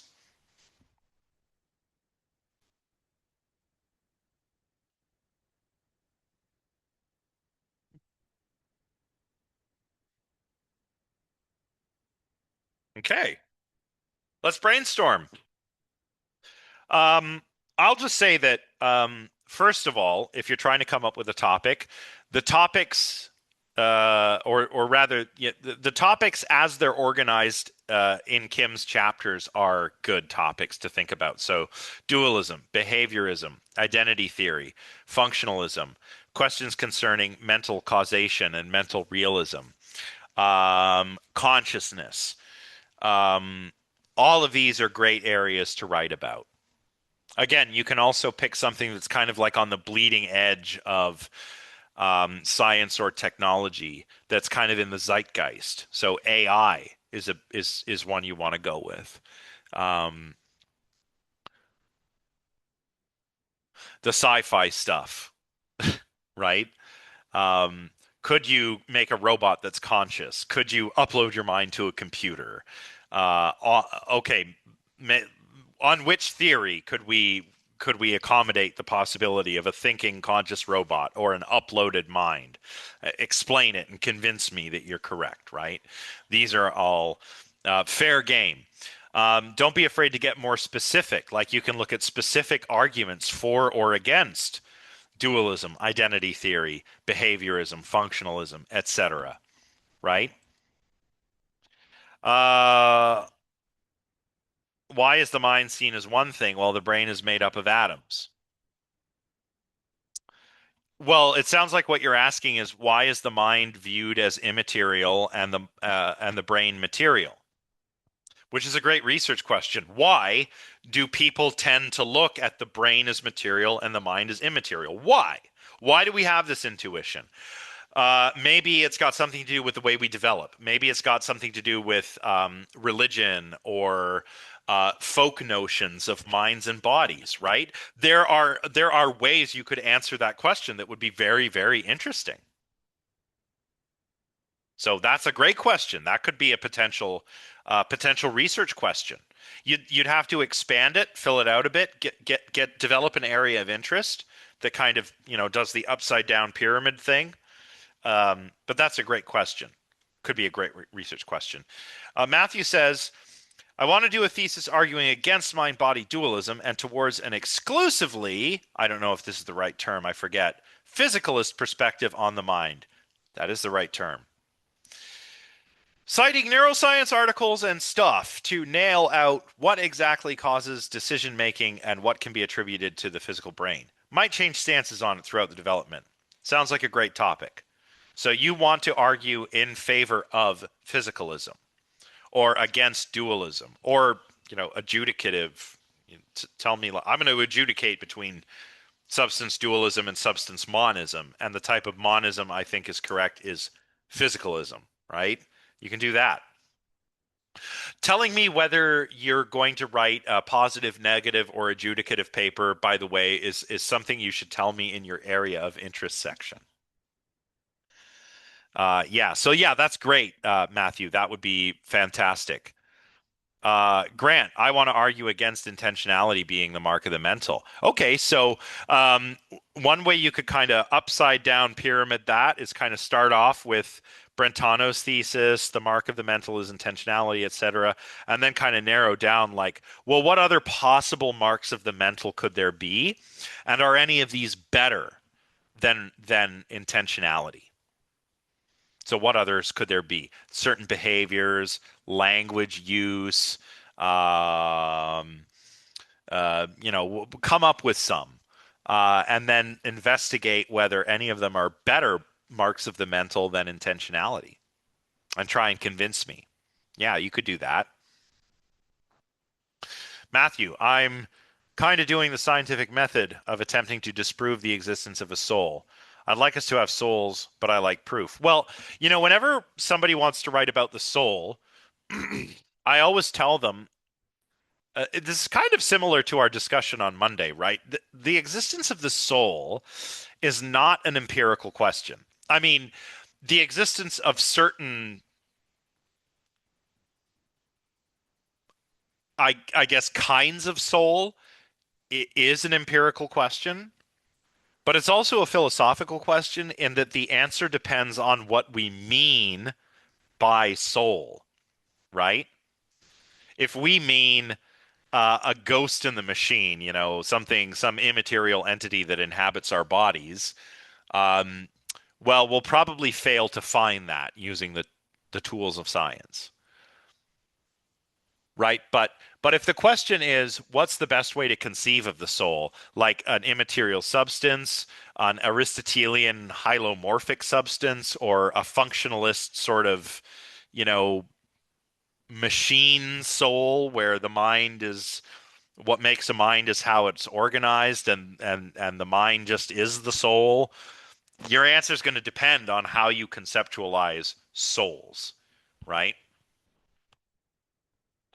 If you want to get ahead on this, I'd read some Hillary Putnam. We've got psychological predicates, which is an optional reading later in this class, for one of our next lectures, actually. And also, he's got a paper called Minds and Machines, um, which you should read. So Hillary Putnam, read some of his stuff. You'll see what I mean on this sort of functionalist as opposed to a dualist notion of the soul. But if the soul is just what makes us alive and what makes us think, like sure, like it's like we have that, Um, but it's not like a soul that leaves your body and goes to an afterlife after you die. It's just like the organizing, animating principle that makes you who you are, right? So, so remember, whatever topic you're doing, you might engage with both kinds of questions, right? You might actually engage with empirical questions in addition to philosophical questions. So keep in mind that the nature of these kinds of questions is a little bit different. All right. What else could we do? We've talked about Matthew and Grant. You've had some great ideas. Um, again, I think the science fiction stuff is cool. So, like, could you upload your mind to a computer? Could a robot or a computer be said to think or be conscious? Could an artificial intelligence have consciousness or free will? Uh, don't be afraid to stray a little bit. Like I taught an ethics of AI class last term, and I saw a lot of stuff on, the moral status of AI. And that could easily be connected to a lot of what we're learning here in terms of the mental. You could talk about minds of non human animals, great apes, elephants, birds, cetaceans. So that is whales and dolphins, right? All of these creatures are pretty clever. Um, you could do something with 4E cognition, right? The idea that cognition is embodied, embedded, extended, and enacted. Um, you could respond to a famous argument in the history of philosophy. Not just Descartes. We focus a lot on Descartes, but what are some other sort of contemporaries or successors to Descartes who said interesting things about the mind or the soul? Can you respond to Leibniz's monadology or Spinoza's pantheist view of the universe? Do you want to talk about um, Kant's transcendental idealism? Uh, right? The sky's the limit, really. Can you write an essay more as an abstract poetic story with real arguments spread throughout? Um, hmm, that's a good question. I have made certain exceptions in the past where I've had students write short stories or do video essays. I'm not really prepared to do that. Um, I mean, I'm not like I'm not going to do that. I'm not saying that I'm definitely not going to allow that. I just haven't really prepared in the sense that like I don't have instructions for that kind of thing. Um, so I wouldn't write it like as a story, but you could do it very narratively if that makes sense. Like it's not a story per se, but you might engage in some storytelling. Storytelling is a great way to communicate knowledge. Um, but I mean, I'll see what I make of your proposal. So, um, what else? If you've got an idea for a topic, now is the time to ask me my opinion on it. Because, like I said, like the purpose of the proposal is for us to evaluate and give feedback on your proposed topics. I don't read proposals. Like I'll read the proposal, but some people want to pitch me something before the proposal. That's what the proposal's for. But right now, if any of you have any like elevator pitches to make, now is the time. Okay? I know there was somebody earlier. I wonder if they're still here. Who was that? Um, it was Arshia. And it looks like they're not here anymore. Well, that's unfortunate. Grant says, I saw a news article that people want to relook, I guess re-examine the Turing test that determines whether AI is conscious or not. I don't know exactly what it means. I know Turing has a way to determine something. I don't know what it is. Oh, well, this is actually my area of expertise. So if you write a paper on it, on the Turing test, I'll be super happy. I will also be, yeah, yeah. I'll also be a little picky because I know this stuff. I'm not tooting my own horn. I know this very well. My PhD thesis was examined the role of Turing tests as a reflexive experimental apparatus for studying how humans interact with intelligent machinery. So, as I said, I don't want to toot my own horn, but there's probably not many people who know this stuff, who know the ins and outs as much as I do. So what I will say is like, yes, you can write about the Turing test, but you're going to have to be precise. So the Turing test is not about whether AI is conscious. It's about whether it thinks. So those are two different things. And you want to keep those distinctions in mind. Like remember technical terms, how I was saying use technical terms properly. Cognition and consciousness, two different things. Um, you've also got to keep in mind that the Turing test has multiple uses. It can be as an actual empirical test of machine intelligence, which I actually think is the worst way to use it. It can be a thought experiment, which is probably the best way to use it.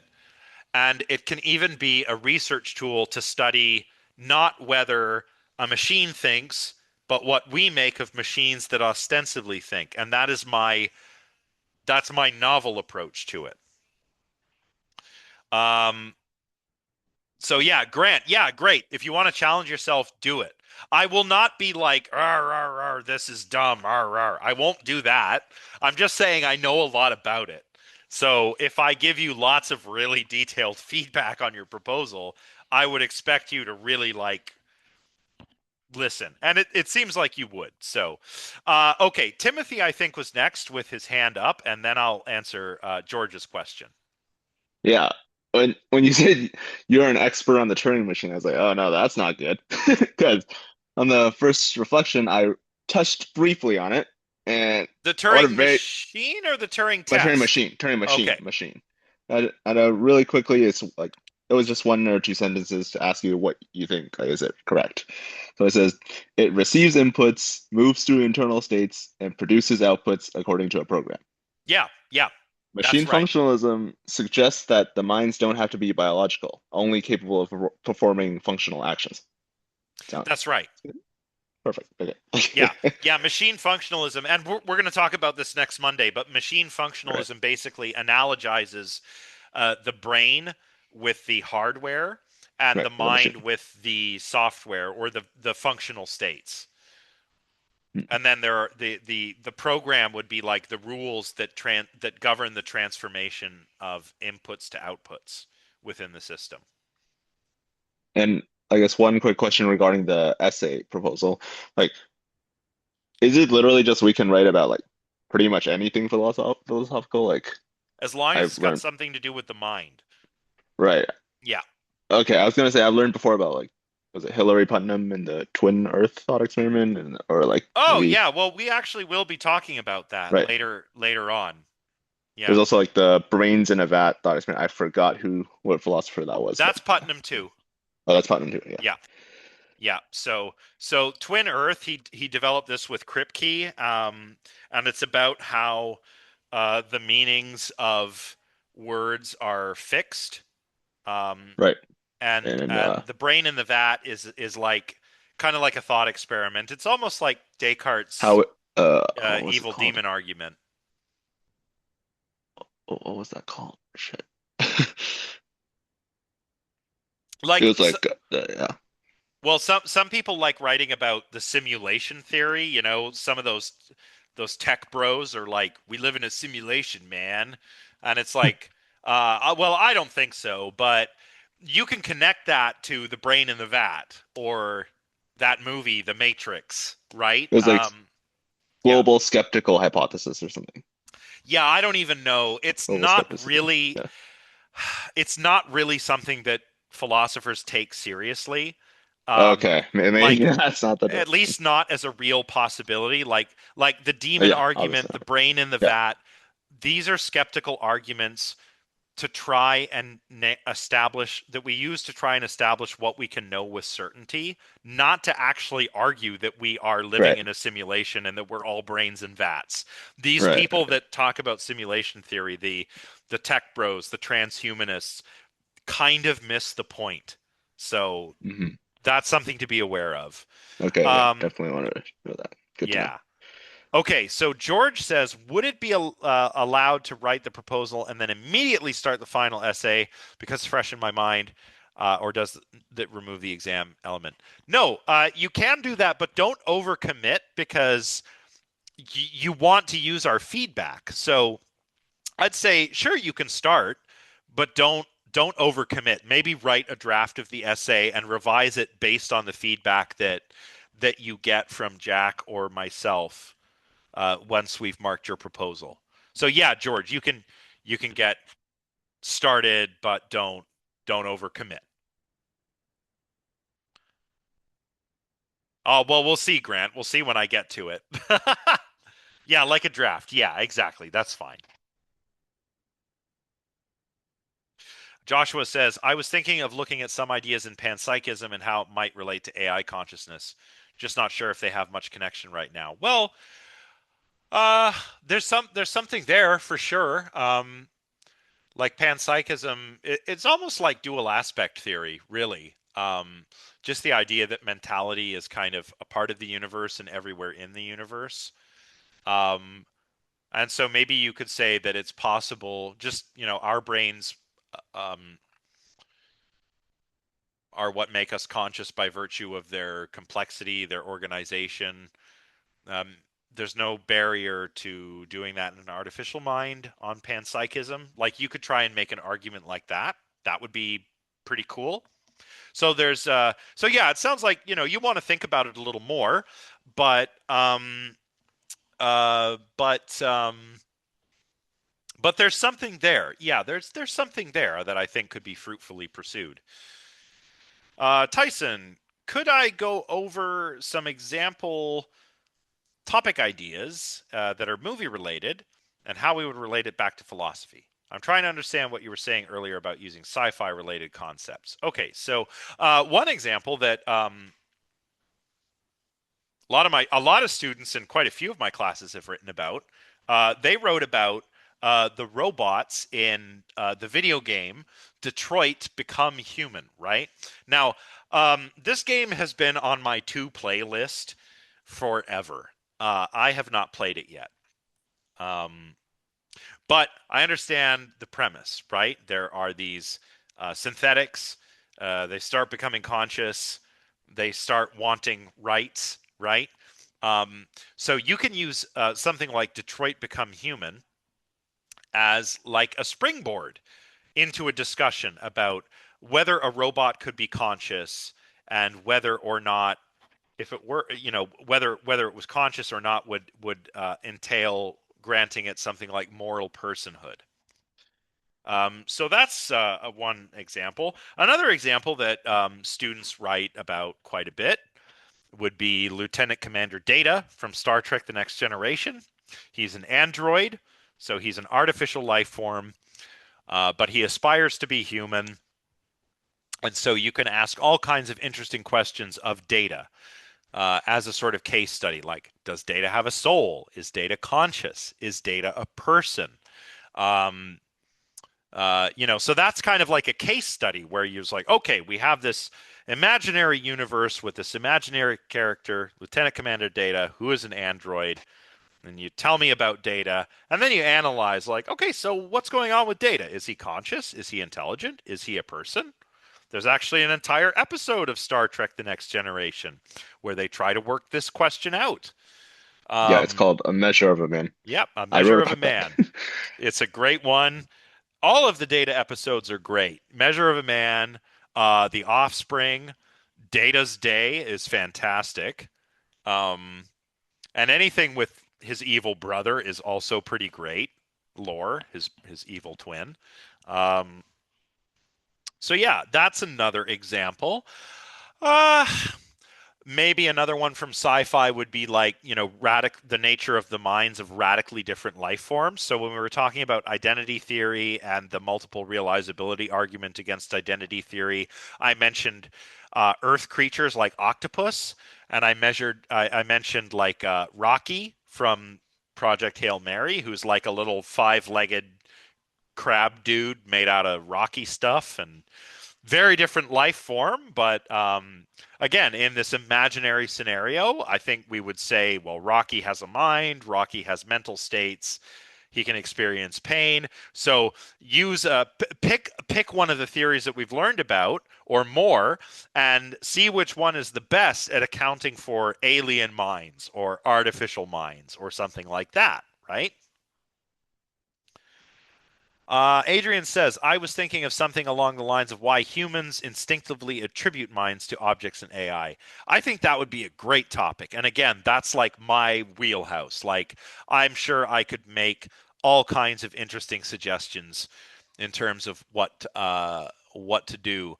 And it's really got a lot to do with the sort of stuff that Kim talks about in that first chapter, right? Where he discusses how um, we naturally categorize entities in the world as alive or not alive. And of the things that are alive, there are things with minds and things without minds.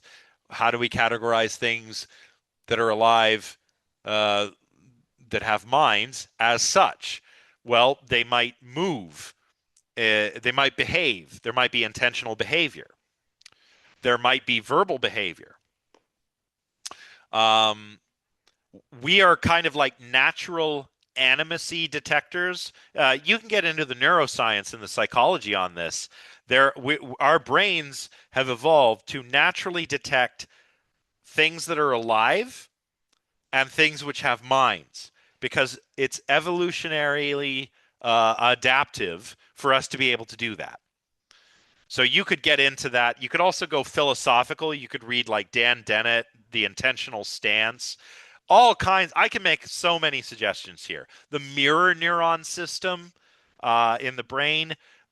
Sky's the limit. There's lots there that you could start digging into right now, but I would still probably make some good suggestions on your proposal. So AI basically what you would argue is and yeah, you could add sometimes about how people talk to objects and stuff. We anthropomorphize things.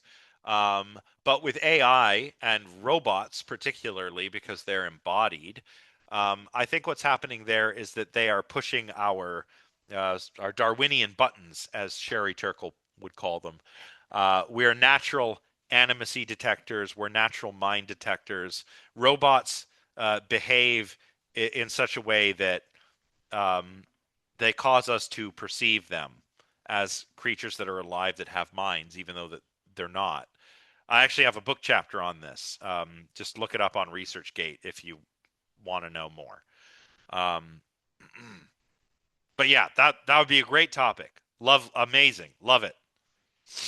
What else? Anyone else? There aren't too many people. There are only 20 people here, and a good number of you have kind of pitched something. Matthew, Grant, um, Adrian, who else? Timothy, Tyson. Okay, Timothy, go ahead. I think funny enough, since like you said, sky's the limit for the topic. It's really quite hard to think of one that like would be good to write about. It's like, yeah, Yeah, well, well, could, that's why I say that you can use ChatGPT. Like, hey, ChatGPT, give me like 10 interesting possible essay topics, and maybe it gives you one or two, and you're like, I like the sound of this one. Give me like five more that are connected with this, and like oh, that's okay. we can use a ChatGPT topic. That's that's Yes, allowed, but you need to acknowledge that you've done so. So like you right? can say like I asked ChatGPT for some or ideas. suggestions, and I went Or, with yeah, this one. I right. just want Okay. you to tell me that that's what you've done, right? Not saying I will do that. Like maybe Yeah, I'll come up with some brilliant idea later. maybe, but it's not a trap. Like I will allow you to do that. Right. Um, but it's better to just go for a walk and Yes. think about it. Remember that, right? Right. I'll Um, try that after the class. yeah, and I know like the sky's the limit or anything to do with the mind or minds, the nature of the mental is I know that's a lot and you're like, "Well, where do I start?" Well, start with what gets you interesting and excited. So you want to pick a topic that you keep coming back to, that you're interested about, that you can't stop thinking about. That's what you want to go with. Because when you're excited, Right. You'll naturally it's think better or want to look stuff up, want yeah, to you get more into want to it. work on it, and it seems less like work, and Work and more rewarding, more like yeah, yeah. it's more rewarding. So Okay. like anything to do with the mind or minds and the fundamental nature of minds that gets you excited, that's what you want to write your essay about. Yeah. Another idea is why humans yearn for connection of another complex mind, and being surrounded by material is not enough for sanity. Yeah, like like what's a good way to put this? Like we're social animals. Um so do we have like social minds? Like if there were no other minds around, we'd have to be like Tom Hanks in Castaway with Wilson, right? That might be something. The sort of social side of minds and mentation. You could connect that to solipsism and the problem of other minds, right? There's a lot you could do with that. Timothy? I thought a little bit on the thing you just said, like the how minds naturally want connection, or maybe it's a specifically human trait. Maybe I'm not sure.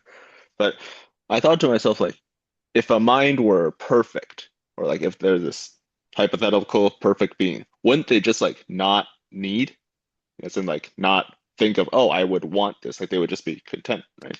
I don't know. I mean, the what is widely regarded as the first piece of science fiction, Mary Shelley's Frankenstein. Victor Mm, Frankenstein tries to do just that, right? He tries to make a being that is superior right.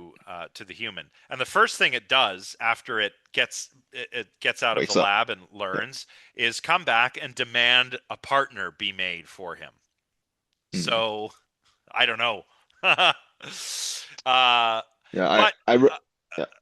well, I was just going to say that certain kinds of minds, um, the minds of social creatures, right, Mhm. seem to want company. So not just humans, but elephants, wolves, great apes, certain birds, whales and Right. dolphins, right? I, Um, yeah. so yeah, interesting Yeah. question. I wrote a story on this fictional character, of course, that I centered it around a person who's like the definition of the being is they win. They are the ideal being. And I Okay. thought, why would someone who is built to win ever think like, oh, I need or I want connection? Like they would just be, they would just win, right? They would just not need. Like, Yeah, I mean, well, even so that just would, yeah, I so that would that be ideal or maybe like not ideal in I'm the not human sure. sense? Like you have to connect it with minds or Right. And I'm not going to mind. write about this, but I'm just, Yeah. that's Well, I just don't know. commenting on, yeah. Like, yeah, that's a bit beyond outside of my wheelhouse, but Right. it's an interesting thing to think about. Yeah, no Um, problem.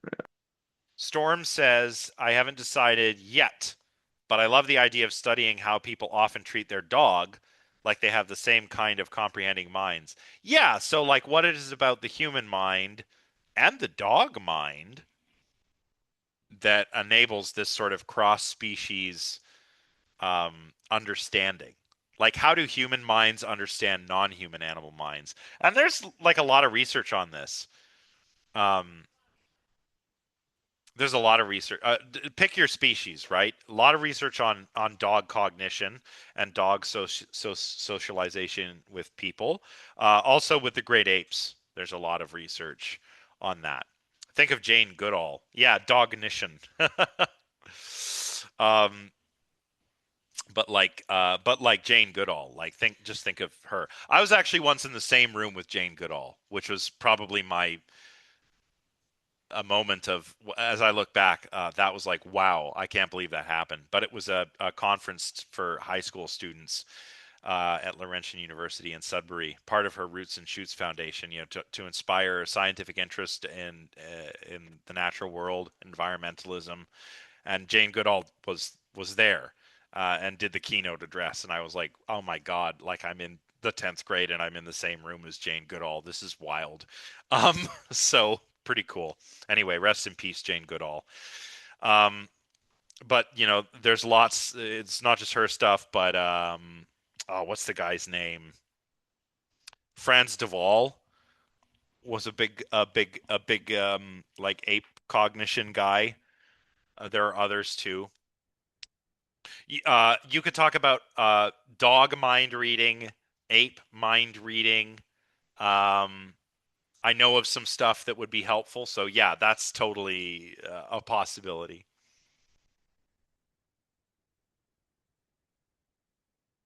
Well, we're getting close to 5 p.m. I know class isn't quite over yet, and I see that some people have even left. Um, but is there anybody still here who wants to do a quick elevator pitch?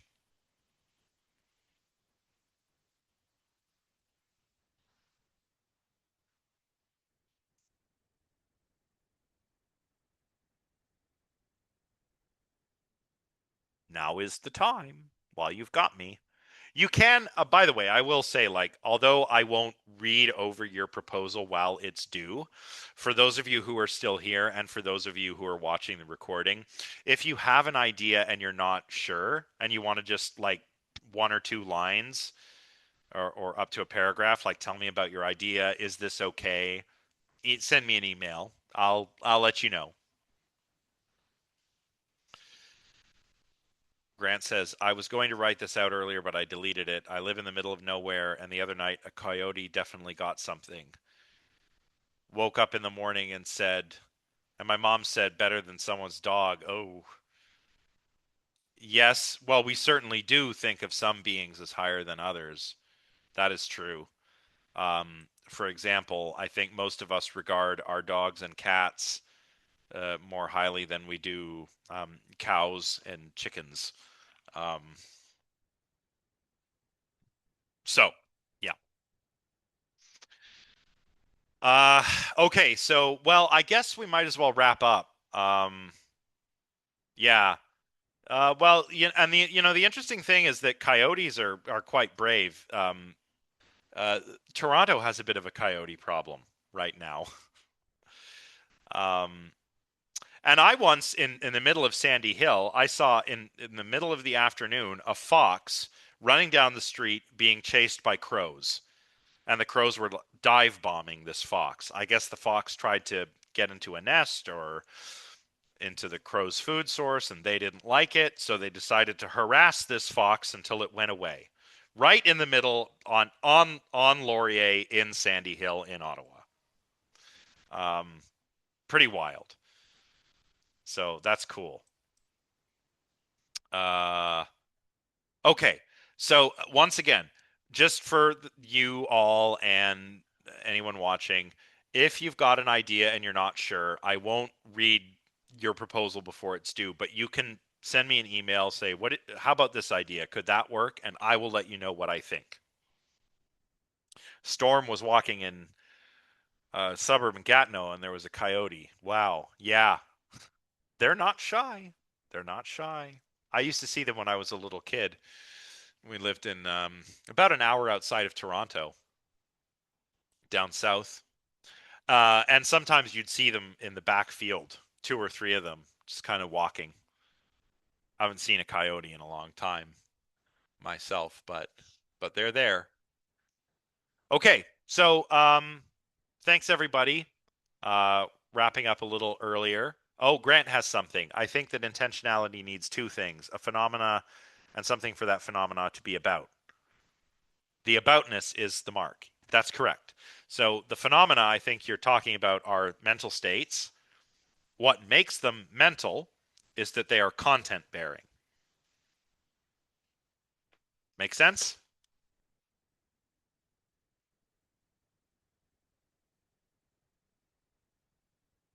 So it's not phenomena first. It's that this is a particular special kind of phenomena that is representational. That's what makes it mental for Brentano. Mental states are representational states, and that is what makes them mental states. Make sense? Okay. Again, questions, especially about this general sort of stuff. Matter of fact, like if you want to pitch a topic for your essay, you can even do it on the Discord server. Not much has been happening there, guys. Don't be afraid to get on there and say, I got an idea for an essay. I'll give you what my opinion. Maybe other students can say whether they think that's interesting. Yeah, Discord server, email, it's fine. Okay. Well, it's just about 5 p.m. So we're ending 25 minutes early, but there's only 15 of you left out of a class of about 100. So thank you all for being here today. I think that you benefit the most when you're able to really engage with me, especially when I'm giving these instructions. So I think I've covered about everything for the proposal and for the final essay. If you have any questions, if there's anything you're not certain about, please send me an email. I'll get back to you as quick as I can. And of course, as I said, Jack and I will have your reflection assignments returned to you so that you kind of like have a feel for how we evaluate things. We'll have that done before you need to submit your proposal. Um, Email me at any time with any questions. Otherwise, I guess that's it. And so I'll see you all next week, and we will talk about machine functionalism. So thanks all. We'll see you Monday. See you Bye next for now. time. Thank you. Have a nice day. You too. Bye bye.